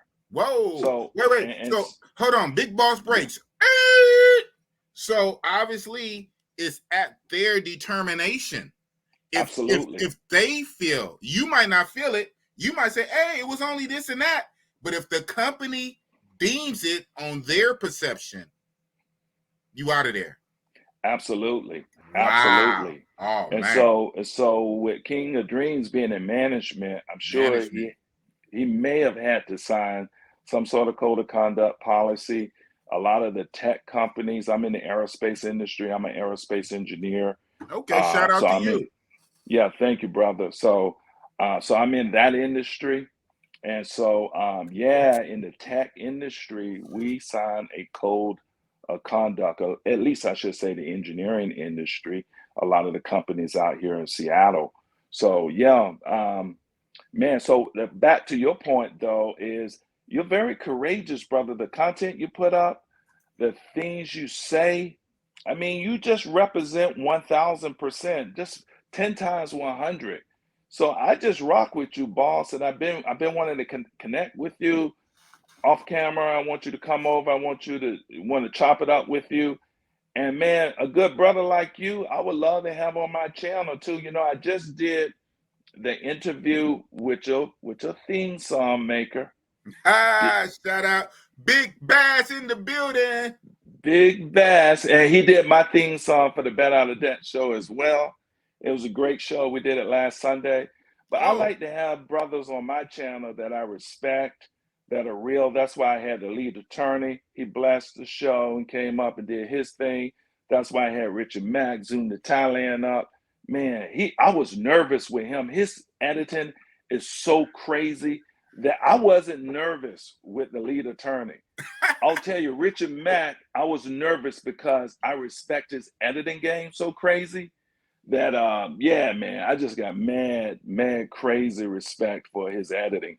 And then brothers like yourself that just provide interesting, real content. You really get to know the person, and you're 1000%. Even when we're on panels or whatever, like you and I, we were on the Zoom to Thailand live panel together, and I came at you, and you know what? You held your ground. You kept it 1000. So, brother, just big props up to you. And just keep doing what you do and stay safe in these YouTube streets. Right, stay safe. Right, shout out to Big Bass. Oh, yeah, Big Bass in the building. He made you a fire beat, man. Grind, ding. Yeah, I said. I remember what I said. But yeah, as you see, Bossy-Boss. I can speak the King's English, and I'm also from the hood, Oakland. I know how to contort and behave myself at times. Yes, I'm real. Yes, I'm raw. Yes, I believe we all have levels and gears, right? I know how to contort myself.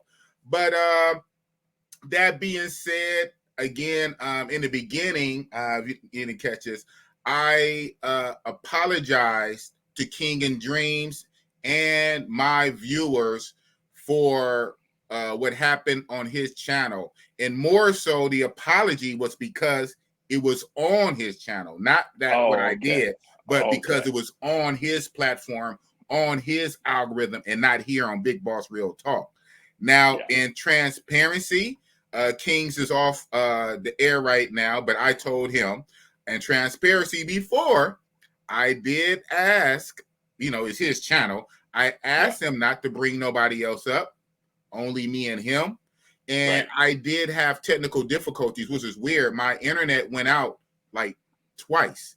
And when my internet went out early, and like we weren't even 15 minutes into the video, right? Into the live stream, he pretty much brought somebody else on. Shout out to Crypto. Let's Learn Crypto.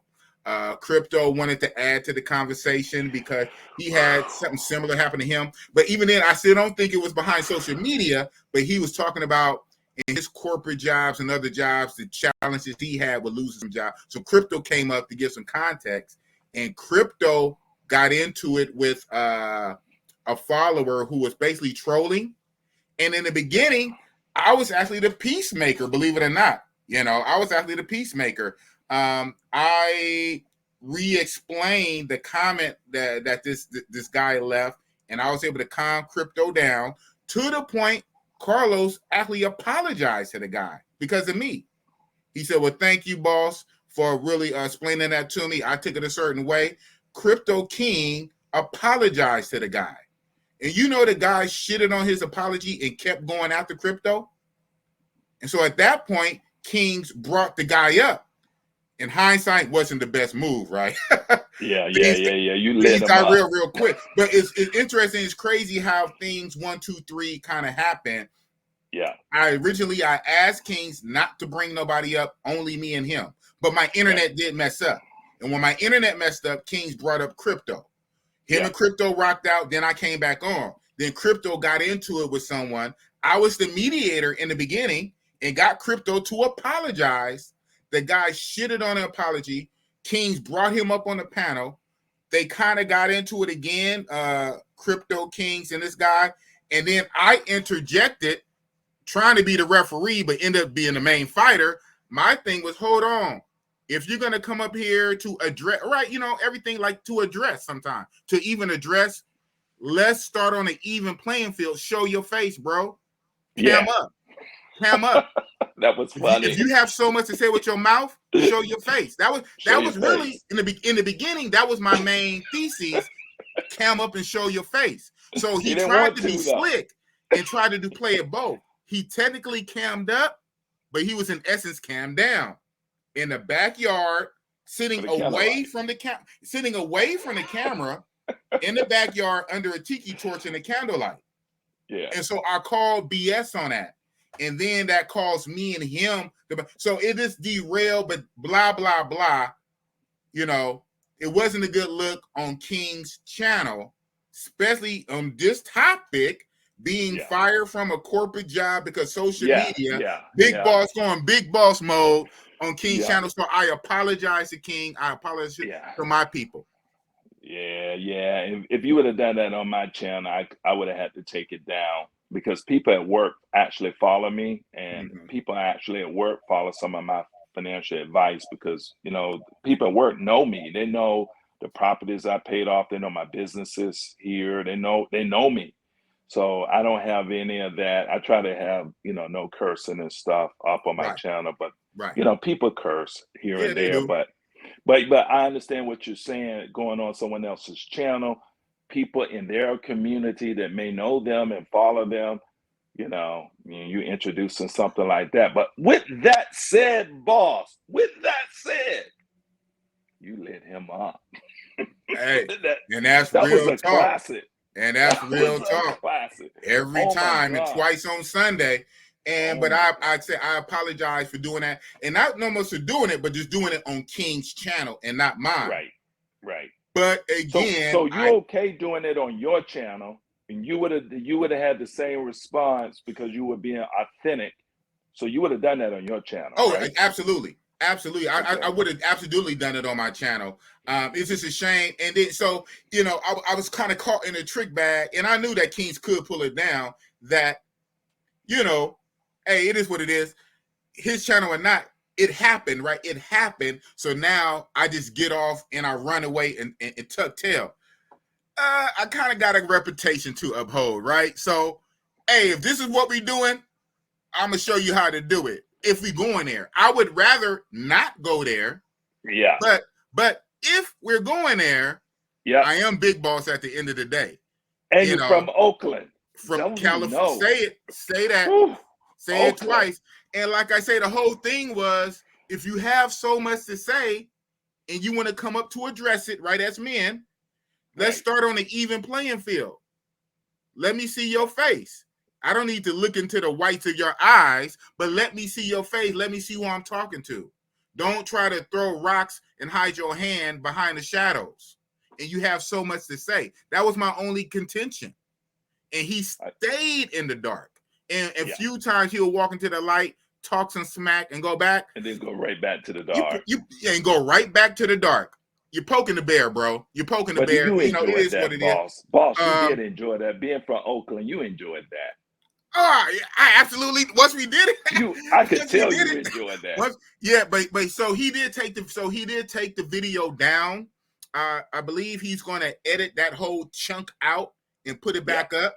And at the very least, he could still take good clips, you know, of the good relevant parts, and he can put it up as clips or put the whole thing up without that chunk.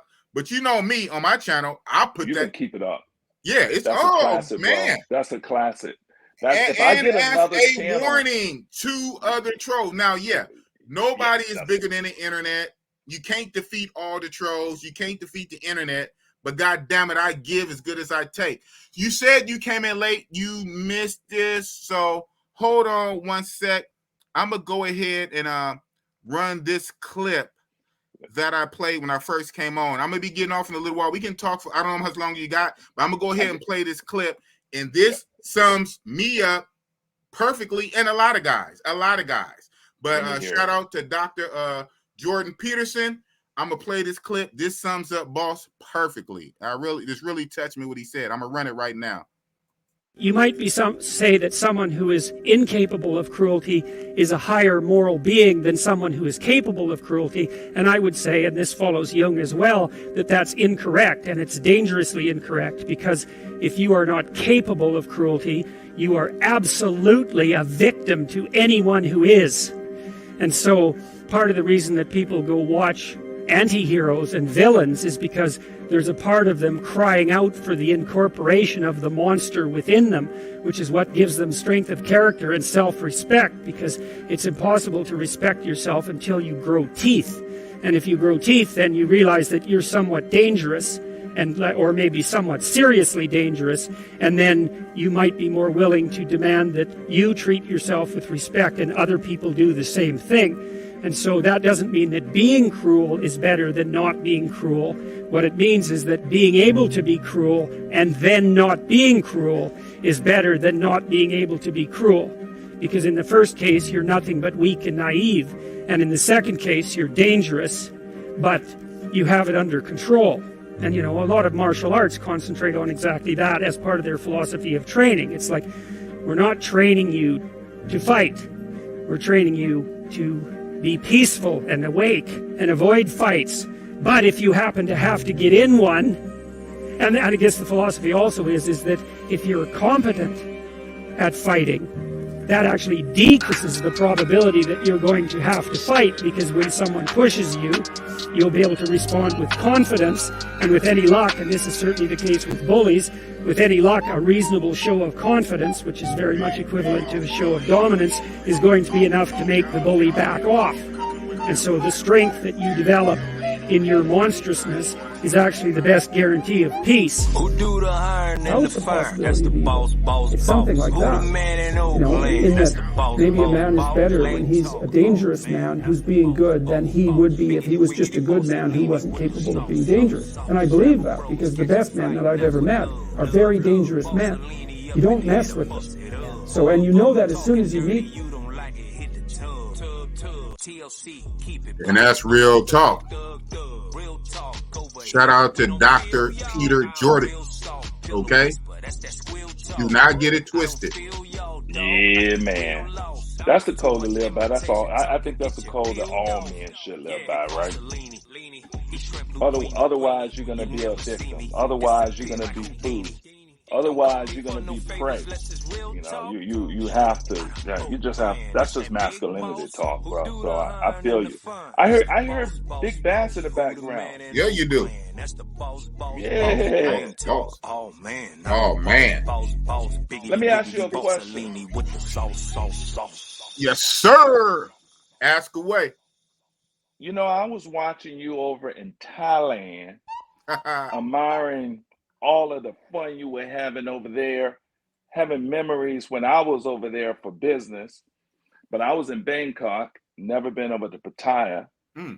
And man, there was a particular person that you kept showing over and over and over in your videos. A person by the name of Miss Thumper. Oh, man. Yes, sir. Now, let me ask you, are you still in touch with Miss Thumper? Of course. She calls me every day, couple of times a day. She might be watching now, but I doubt, because she would be in the comments. Yeah. Really? You guys got that tight? You know what? You know, like I said, hey, man, real talk. And she's probably watching now. And if she's not watching now because of time difference, she is going to go back and watch. So it is what it is. Hey, and I said it to her too. You know, Bossy-Boss is a butterfly, man. I'm a butterfly. It is what it is. A shout out to Miss Thumper, man, if you're watching. She has in her mind what she wants and what she thinks and what she expects. Shout out to her. She can think what she want to think, and she's a great, beautiful person. I'm me. And so that's what it is. I enjoyed my time there. I'll enjoy my time when I go back. Whatever thoughts she has in her minds, hey, I can't control that, man. I can't control people's minds. I only can control and speak for myself. I had a great time. I had fun. She's a great person.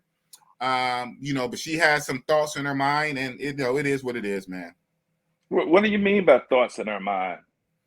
Well, she just, she thinks what she thinks, believe what she believes, no matter what I say, no matter what I say. And, I'm like, hey, we had fun and it's this and it's that.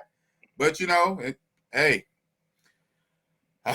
So, I'm in contact. She calls me every day, a couple times a day. Yeah. Wow. Yeah. The boss sauce, but that's man. a good thing. Boss sauce is real.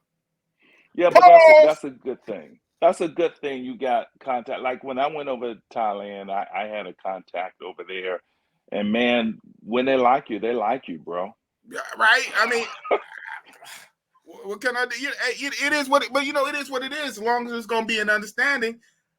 I'm boss. This like on the other stuff, Boss Cellini on the other stuff. When it comes to this stuff, hey, the boss is the boss, man. Can't control the boss. He's gotta let it happen. So I know that I noticed you were saying that it was different than the first time. You was like the first time it was different, and then this time it was, yeah. So how was it different? I never got how it was different, right? But you kept mentioning during your videos while you were over there, it was different. It was. What was the difference? Okay, so the main difference was it's overall slower, and that makes sense. And I knew it would be different. I didn't know how much, to what extent. Obviously, when I went before, only one time, so it's 2 times now. I went pre-pandemic when the world was wide open, and I went during Thailand's high season. Believe it or not, they also have, it's always turned up, but sometimes it's turned up to 15, right?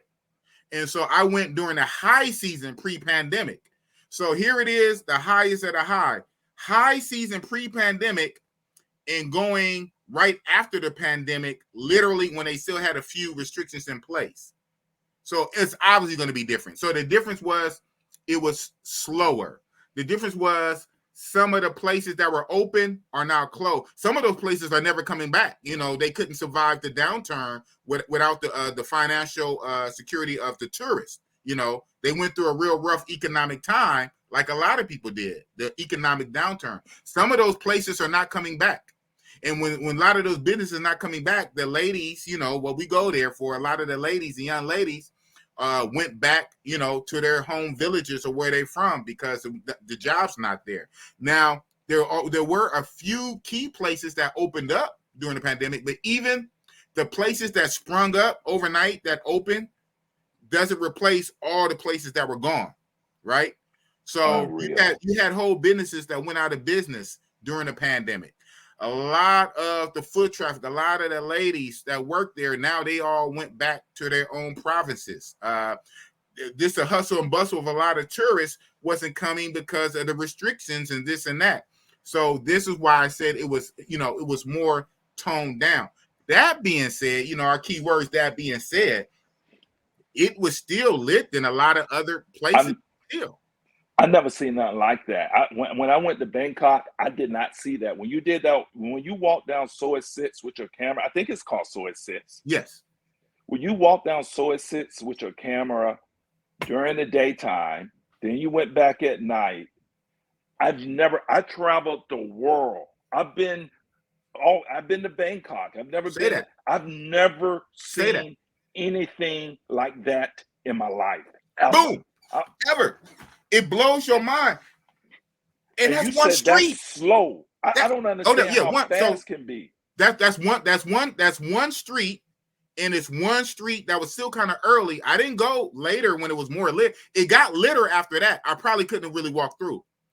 It was one street early in the night during restrictions. Wow. That's unbelievable. Unbelievable. I've seen the districts in Brazil, Panama, Costa Rica, Germany, Dubai, Singapore. I haven't been in the Philippines. Me neither. That's next. Even in Bangkok, I didn't see that in Bangkok. No, you won't. Yeah.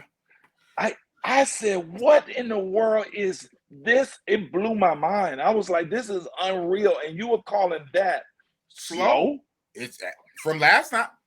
When I went November high season, their high season starts around August, right after summer, like so right after now, like June to August, from August, September, really October, from August, November, high season. I went November 2019. Ooh, it was super lit. You got a trip on some hands. Thailand is the world's playground. Not so much America because it's so far away from us. But remember, America is only half of the world, right? There's a whole nother half. Europe, Africa, India, the Middle East, you know, the Arab guys with money, the Indian guys with money, Europe, Australia, Africa. The whole other half of the world goes to Thailand to party. America, I know why now. America, we go to the Caribbean. We go to South America. We go to islands. We go to America. We go to Colombia. We go to DR. Yeah, we might go to Brazil, and a lot of Americans don't even go to Brazil. They don't even go to Brazil. They go to Colombia, DR. They go to the islands, but the other half of the world, they go to Thailand. Yeah. Okay. Yeah. That was crazy. I'm not sure if you've been like over to Europe. You know, like Copenhagen. Not yet. I haven't. No. Yeah. So you know they got all types of situations and stuff. You know, like in Copenhagen and you know Amsterdam. And I thought Amsterdam was a little something with the little windows. I still want to go. Amsterdam is cool. I want to go see it. I want to go to Germany to the LKs. Germany. I want to see the red light windows. I want to experience it. Well, that's Amsterdam, and in Germany they have you go in downtown Frankfurt, right by main station. People who listening who've been to Germany, been to Frankfurt, know they have those Eros house, EROS, Eros houses, and they're buildings. And they're just stacked with them in the buildings. You just walk in the building. They got the African house, Brazilian houses, but even with all of that, boss, even with all Thailand, unreal. I'll put Thailand against any place on earth that I haven't even been yet. I haven't been there, and I bet you Thailand blow it out because the power of Pattaya, man, one street. That's before you get to LK. That's Soy 6. There's many soys. Now soy is chief among them, but you got Soy 6. Then you got LK Metro. Then you got Soy Honey. Then you got Soy Bacau. Then you got Tree Town. Let alone Beach Road. Let alone Walking Street. It's bananas. It is absolutely bananas. So. Yeah, I mean, traveling would change your life, it changed your world. For me, I wasn't in the military, you know, being an engineer and working for the company I worked for, they paid for me to travel. So that's how I got to see the travel game. But for those who, you know, don't have that type of position, the way you guys talk about traveling, it's all real, man. You know, go out and experience the world. Go, you know, if you can't go to Thailand, I mean, go to the islands. You go somewhere, right? Go somewhere. Yeah, go down south, go to Central America, and then Europe is popping, dude. You know, I want to check it out. If you like that, I go all over Europe, from Spain to France to Italy, Germany, Austria, Switzerland. I've been to all of those. Norway, Copenhagen, you know, just to name a few places. But I've been all over Europe. And it's cracking over there too. Some countries better than others, but the point is, man, traveling would change your life. That passport, just gotta get it. And then whatever you like is out there for you. And wherever we go, we get love. Most places. I'm sure it got to be some places that we might get less love.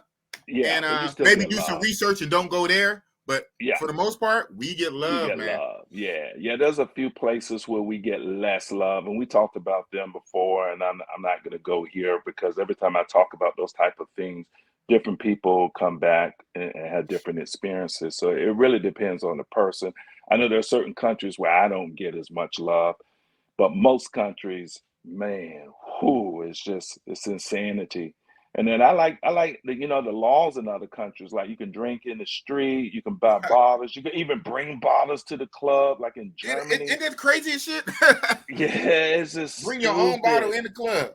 Yeah, you know, it was just all kinds of crazy laws. I remember in Japan, I'm about to go back to Japan for business actually, but in Japan, They got a little spot out there where you bring your bottle, and then it's a strip club, and then the girls, the Japanese girls do the strip club, and then they let a guy come on stage and then go to town. I'll just leave it at Bossy-Boss that. will be up there on the stage, man, And butterflying. everybody's watching. So if you got that type of courage and energy, you can just get up on stage and go for yours. And I set up in there with some GIs, some Air Force guys in Tachikawa, right outside of Tachikawa, Japan, by Yokota Air Force Base. Kicking it with some brothers, man. We were up in there 6 hours. Bring your own drink, 6 sitting hours. up there Yeah, like laughing, just kicking it. So that takes strip clubs to another level. So yeah, there's just a lot to see, a lot of different cultures, and yeah, we get love where we go, bro. We do. But that's kind of what I wanted to do, boss. I didn't want to take up all of your time on the channel. I wanted to, just give a heartfelt message out to Kings and Dreams, because I heard his situation, and me being in business for an amount of years, and then me being an investor for 30 years in the stock market, and kind of some of the things I know and things I talk about on the Bet Out of That show. And I know he's been in my chat because I saw him in my chat when Richard Mack was on, and when Lead was on, the lead attorney. I just had to reach out to the brother and see what kind of assistance I can give. And then you, boss, we need to wrap off camera, because Big Bass is our connect behind the scenes. Yes, he is. Because he does both our music. So let's connect soon, brother. It'd be a pleasure. Absolutely. And as you probably know, man, Boss got levels. I got gears. Now, yeah, there are certain triggers. There's certain triggers and warnings, and levers to hit. But I know how to comport myself and contort myself, especially on other people's channel. Now, Boss was in rare form when that happened. I won't say that would probably can never happen again, but I'm gonna be very cognizant and aware of it. But I have different levels, sir. I know how to comport myself. All of us brothers in America have different levels. We got different levels. We got DEFCON 1, 2, 3, and 4. I got different DEFCONs depending on the energy you bring. So just let that be known. But for the most part, man, I'm trying to bring positivity, man. I'm trying to bring positivity. Show brothers, a different way. Get your passport, travel. Let's have fun. You know what I'm saying? We got enough drama. That I kind of displayed that, but we got enough drama and beef here in the States in the Matrix when stuff happens like that. Go to the land of smiles, and where they drain you, and you ain't worried about fighting. You worried about the other F. My channel, busting it up. Too much. Hey, by the way, before I go, how did you, Richard Mack, what is Rich Roll to Tay, all of you guys get together? How did that come about? Oh, over in Thailand? Yeah, over in Thailand. I saw that video too. Yeah. Well, you pretty much should know that was going to happen. I mean, once we all in the same country. So we have been trying to do that for a few days prior, but we was all over the place. Like say, when I went to Thailand this time around, I was in Phuket. Richie Mack, believe it or not, Richie Mack zoomed to Thailand. He told you guys now at this point. At the time, I think he was trying to keep it under wraps, but he's since told it. Richie Mack had actually doubled back and came back to the States. So Richie Mack wasn't even in Thailand. He came back to Los Angeles. Yep. When I went, I was in Phuket. Then when I left Phuket and came to when I left Phuket, I went to Bangkok. When I was in Bangkok, Rich, and Branjor they left Pattaya and they went to Phuket. Richie Mack came back to Thailand from the America, and we was all over the place. And then, of course, shout out to Aaron Ferris, BMT, who lives there, who took forever to come. I'll be there in 5 minutes. That 5 minutes turned into over an hour. It took us days for us to all link up to be on one page, one accord. So finally, Richie Mack, make sure I say the right Richie Rich rolled the tape, but Richie Mack Zoom said, "Boss, I'm coming to pick you up, man. I know you." He's a real one. At the time, I ended up extending my trip 3 days, but at the time, it was the day before the last day I was supposed to be there. Richie Mack Zoom said, I'm gonna come pick you up. Real one. So Richie Mack came and swooped me. I should have recorded, but it was nighttime. It would have been great for the channel, but you know what I'm saying? I don't have to telegraph everything. Everybody know Boss is down with Richie Mack Zoom to Thailand. So Richie Mack was driving me around. He took me in his neighborhood. We actually went to go eat and everything.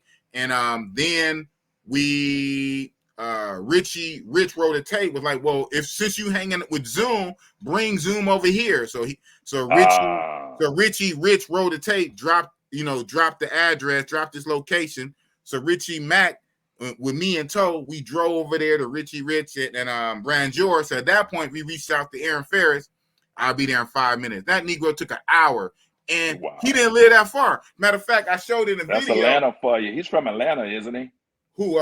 Richie Rich? Aaron Ferris. Aaron Ferris. I don't know. I think he's maybe from somebody. Atlanta. I know Richie Rich is. Too.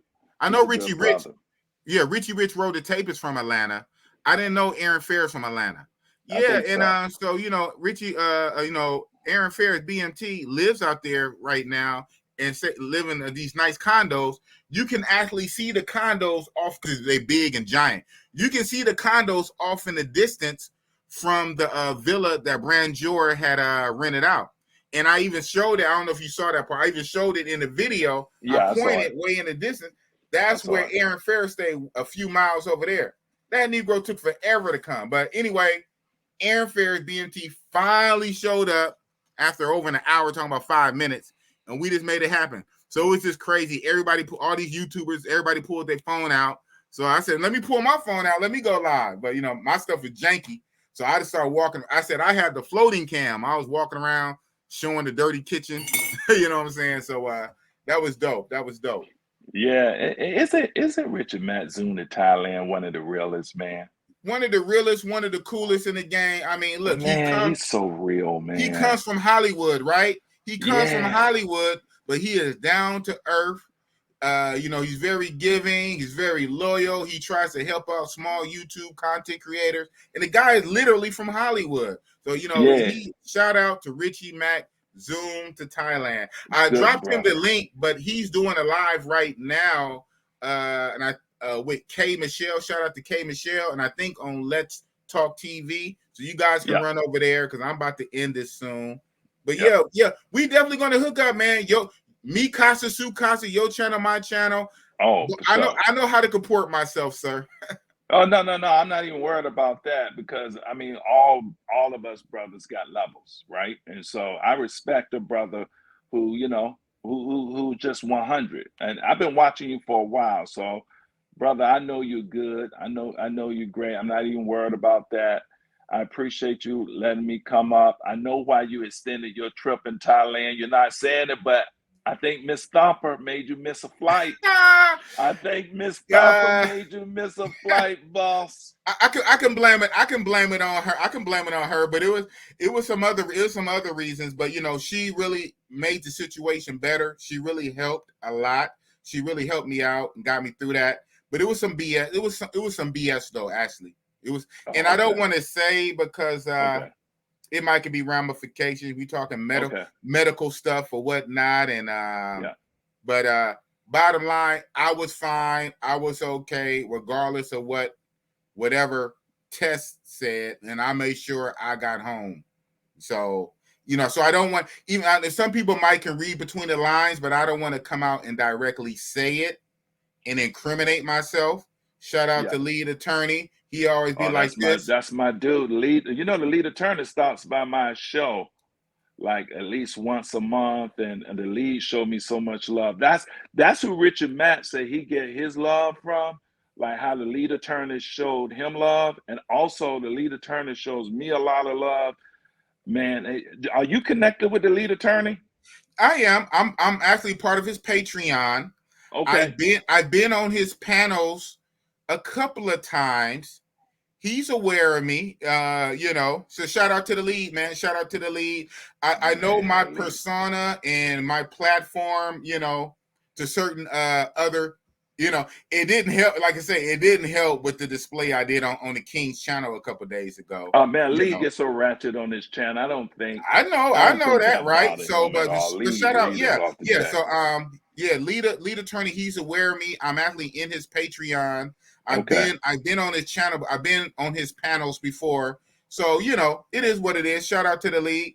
Shout out to lead attorney. Like I say, I learned a lot under him, and even though my personality is the way it is, the way I actually try to Man, structure stop saying your personality. Well, you got a great personality, boss. Man, okay, you yeah, just right on. want. But look, let me tell you something, bro. Let me tell you something. From brothers who got white collar jobs to brothers who have blue collar jobs to sisters to everyone who follows you, brother. We follow you because you're real. That's just 1,000. The way you come across on camera, you can tell it's authentic because you roll with what you feel, and it's just real, bro. So there's no apologies needed. And that's why, like, brothers like me and your followers like me, we admire you. So brother, there's no need to apologize for who you are. I had to stop you. Apologize for like the third time, and that's enough. Okay, right on. I hear you. That's interesting. You took it as that. Yeah, say. Oh, I took it as that. I took it as that. It's all good because you know it's funny. You know, this is deep. Because to me, I wasn't apologizing. I was displaying. Now the apology was for the way I displayed myself on Kings and Dream on his channel. That was the actual apology. I apologize. Yeah, but even with that, boss, even with that dude deserved it. I mean, he definitely deserved it. You apologizing for that? Yeah, I'm apologizing for it being on. Well, I'm apologizing for it being on King's channel. Even if it was on King's channel, he had it coming. He had it coming. I mean, any person who rock with you and follow you, anyone who's watching this and watch that. So I don't care if it was on my channel. He had it coming. I would just take it down. You would just take it down, though, right? Yeah, exactly. I would just take it down later. I wouldn't be mad at you. I'd be like, boss is boss. He's from Oakland. Do these fools know about Oakland? He must don't. He must don't. I mean, yeah, y'all the realest, loyalist, great brothers out there, but you don't mess around. You're the kind of brother you want in your camp. You know? And got your back, man. I got your back. It's all good. Yeah. So so that's the way I took it. But I guess the point is the lead attorney, man, they're good brothers. Richard Mack is good brother. We chopped it up. We running a little long on your stream. I appreciate you bringing me up. Hey, and brother, good, I'm gonna let you close out. I was in the backyard working, but man, when you dropped the link for me to come up and talk to Kings of Dreams, I had to come and bless the channel, dog. No doubt. You did, man. Yes, you did. So what kind of work? What are you doing in the back, if you don't mind? What are you doing? You laying bricks? So my son just got accepted to Howard University, and wow. So in 3 weeks we're taking him to Howard. Okay. So I was taking down his little boy basketball goal from the backyard and packing it up, and I'm going to take it to the dump yard. But yeah, my son, he's going to be a freshman at Howard University, economics major. He wants to be an economist. You know, his dad is in the stock market and all of that, so he's following his dad, footsteps. And I'm proud of my little son, man. And that's what I was doing in the backyard, breaking that down, his goal and stuff, and just getting ready to take it out to the junkyard. And I had just joined the channel, saw Kings and Dreams, talking about that terrible situation and me being in management at the company I'm at and everything. I was like, whoa. But, it's all good. And that's kind of what happened, my good brother. So that's what it is. Boom. And that's what it is, man. Wow. And shout out to your son, and shout out to you for being a good dad, raising your son, navigating, from a baby up to a young man, keeping him on the straight and narrow to be able to go to Howard, right? So that's what's up. And I know that's not an easy task. Thank you, brother. And yeah, when you guys were talking about, when Kings and Dreams were talking about his son earlier, man, I'm that cat that took my son everywhere with me. So like when we go to like the Seattle Seahawks games, it'll be like 4 guys, myself, and my son. My son would Hey, be the only kid, even when he was 6 years old. So hey, my son goes everywhere with me to sporting events. I take him to boxing events. We fly out to New York, go to Brooklyn to fight. We'll go to a. I'm a Cowboy fan. I know I'm going to get some hate, but we fly down once a year to Jerry's World, go to a Cowboy game with some of the Cowboy fans here, some of the dads and their sons. So me and my son, I mean, I always try to be a part of his life. I always try to create those memories, and I try to make him, you know, an upstanding, productive man, because this world is difficult for, you know, men and, you know, men period, but yeah, for brothers, yeah. it's a hard road for us brothers. So I'm just preparing him for that journey. Hopefully he does well at Howard University. I'm proud of him. You know, he was a little basketball athlete out here in Seattle. He Okay. was all district, and he's going to go out to Howard. He didn't get a scholarship because of his height. He's only, I'm 6'4", Okay. but he's only 5. I think he's 5'10". And so with the transfer portal and all of that, he wasn't, you know, he didn't get a ride. But fortunately, his father can afford to send him to the Howard University. Hello. And I wanted him to go to Tuskegee. That's where I graduated from. That's where my little brother, he's an aerospace engineer too. He graduated from Tuskegee. And then my niece, she's a mechanical engineer, my Wow. brother's daughter. So we got 3 engineers in the family, all from Tuskegee University. But he wants to go to Howard. That is what it is, boss. And so, yeah, it's all good, my good brother. Black excellence. That's what's up. So is his mom short? Yeah. His mom is 5'2". Ooh. So Shout yeah. out to his mom, man. Shout out to his Shout out to mom. moms. Gotta Team love your light mama. skin. Yeah. Yeah, team light skin, Oh 5'2". man. Yeah, man. Team light skin. Team biracial, to be honest. But you know, yeah. I'm gonna get the arrows for that. And the mom's black, dad's white. It's the opposite situation there. But I'll get the arrows. I'll take those. But yeah, so he's only like 5'10". 5'10". But yeah. So he's a little too short for Division I, and he could have went Division II, but you know, we had a choice: go to an HBCU and go to a school you really want to go to, or play basketball at Division II, Division III, right, and get a ride. And we was like, nah, we can afford to send you hey, to come Howard. on, man. And That's you what's know, up.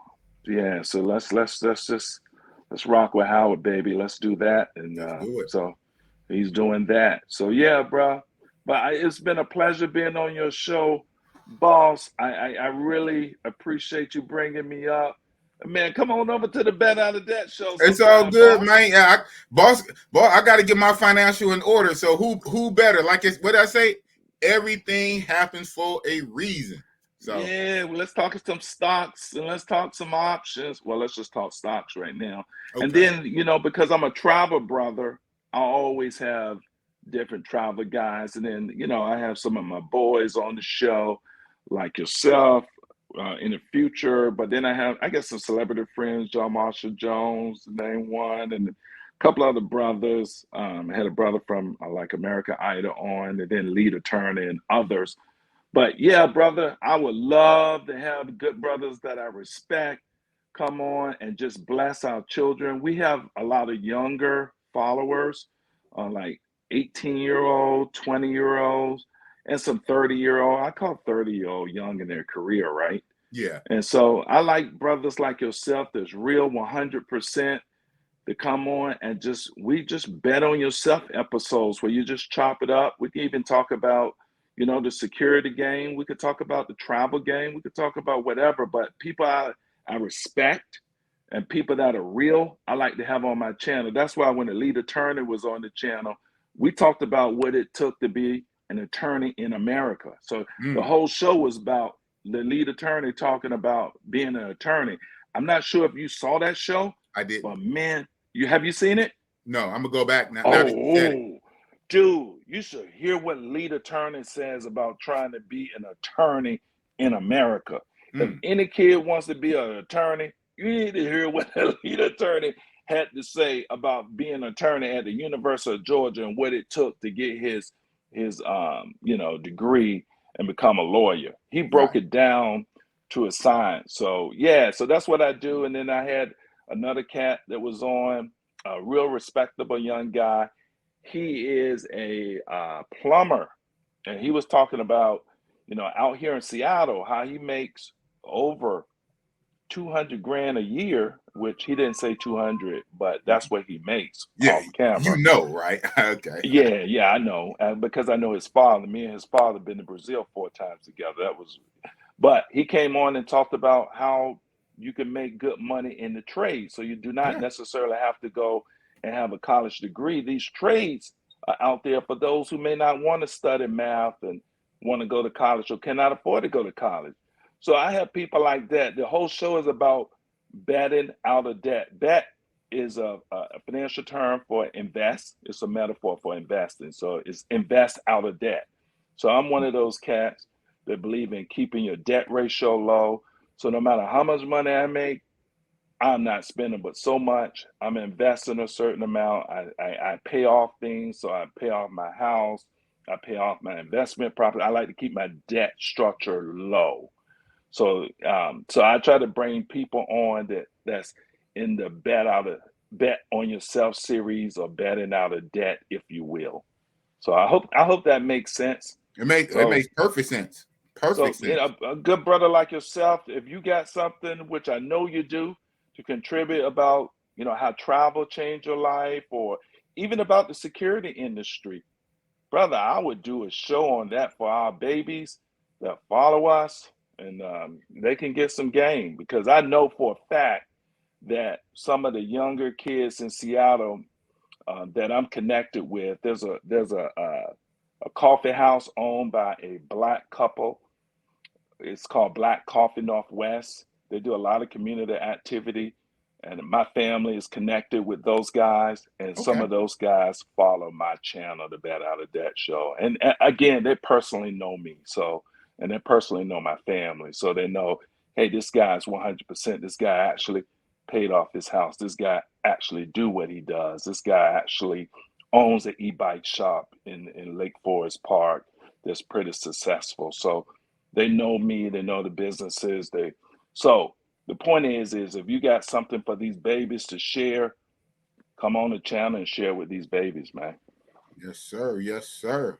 Yeah, we definitely going to get it together, man. We're going to get it cooking. But thank you for coming up, Yep. taking some of your time, working in the backyard, breaking down your son's Basketball goal. court. Yeah, you're going to take it to the dump tomorrow. And congratulations on your son getting into Howard, man. And it's a good thing that, you have that option to the point where, because of your financial investments, you're able to pay that, right? Exactly. And you are paying it forward on your channel. You're teaching others how to be in that same vein. You're teaching brothers how to fish, not just giving them fish. You're showing them how to fish.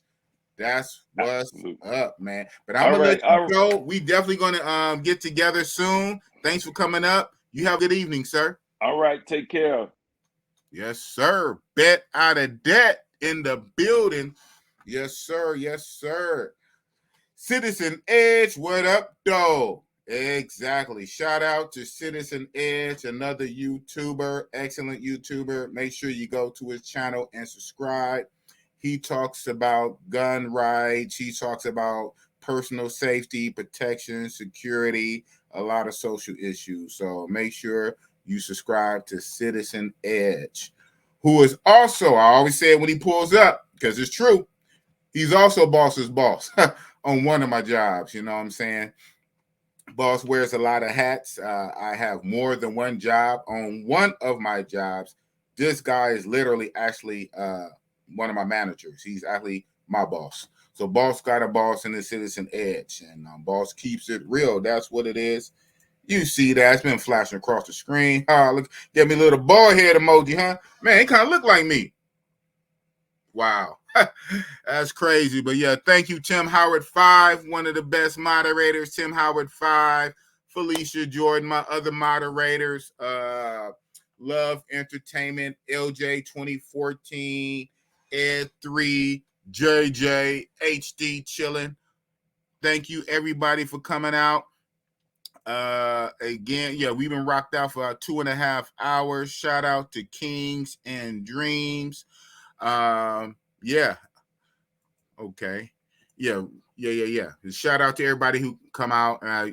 Again, so to get back on track, this whole title, the show, what it's been about, being fired over red pill, but in a bigger sense, bigger community, you're being fired, terminated from your place of employment over social media, period. Whether it's Facebook, Instagram, or YouTube, especially if you're an active content creator and you have a channel, and being fired on your job over your YouTube, you know what I'm saying? We are now, unfortunately, in an era that's a real thing. It's a real possibility. It happened, and it even happened to Mr. King and Dreams himself. But like he said, at least fortunate enough for him, he is financially secure enough, to withstand that for a time. He's making well over 6 figures and making 6 figures for years and investing on top of that, owns property overseas. So he was able to take it on the chin, but still, it's still a issue that some people will run across. So, proceed accordingly, right? Proceed accordingly, because not everybody is built like that. Some people do live paycheck to paycheck, right? They can't just get fired from their job nilly-willy and get fired on their job over social media on top of that. But at the same time, it is a thing far as betting on yourself. Shut out the bet out of debt. Instead of working for the man, making the man rich, putting time into your own craft or trade. And sometimes you might, even if you're not fired, you might leave a step down yourself and take like a lower paying job that might free up more time. You know what I'm saying? You might walk away from a higher paying job and purposely take a lower paying job that might give you a little more time to put into your own business. So eventually in a few short years, you could be a millionaire or whatnot. So it's different ways, but the whole thing is options. This whole thing is choice, fairness. It is what it is, reality. So just move accordingly. Thank you, everybody, for coming out. I know, boss on a Friday night. Yeah, almost like old school, my Friday night tap-ins, huh? Yeah, it kind of turned into that, but no, that's not what it is. It's not what it is for the most part. Shout out to the old school Friday night tap-ins, Hey, man, them Friday night tap-ins help me get my watch hours. Like I told King, shout out to Kings. I said, I had my watch hours way before I had my subscribers. By the time I had my, you need 4,000 watch hours. When I had my 4,000, I was barely at 800 subscribers. And by the time I finally got 1,000 subscribers, I was pushing over 6,000 watch hours. So a lot of that because I was doing back-to-back Friday and Saturday. Friday night tap in and Saturday night live. Man, that's what it is. But thank you guys for coming out. It is what it is. At the same time, talking all this financial stuff, I do got a job. I got 2 jobs. I got a day job. I got a night job. And I got to get to work to make some real money because YouTube ain't paying all the bills yet. But shout out to YouTube. I am monetized. I get a couple $100 every month.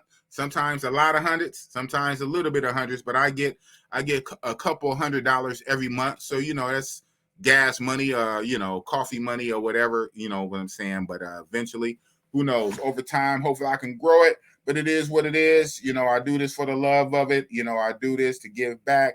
I do eventually want to grow it and scale it and let's see what it is. But at the end of the day, boss is always going to be real. This is Real Talk with Big Boss. And the very last comment, man, are you trolling me right now? I'm not in Thailand no more. Don't you see this background? I'm in Oakland, California, man. I'm not in Thailand. I am not in Thailand, man. I am back in Oakland, California, man. Next time I go to Thailand, I see. if Miss Thumper would let me, right? Oh man. Shout out to Miss Thumper when she watches this. But yeah, it is what it is. Thank you guys for coming out. And shout out to King and Dream. Congratulations to King for finally getting over 500. He's well on his way. He's half of a way from getting 1,000 subscribers. I know he got his watch hours, all them live streams Kings was doing. So I'm sure Kings and Dream already have his watch hours. He needs those subscribers. Now that he's been unshackled, he's unleashed, he has a lot more time to put into YouTube. I'm sure he'll definitely get his 1,000. And of course, he's under the Big Boss umbrella, I like to speak. So I'm going to push him, as well as Passport, QB Flexin, and all the others, man. We all help each other. Like shout out to Richie Mack, Zoom to Thailand, who's well past the 60K subs. He said we are stronger together, and that's what it is. Thank you guys for coming out. Big Boss Leany in the building. Yes, sir.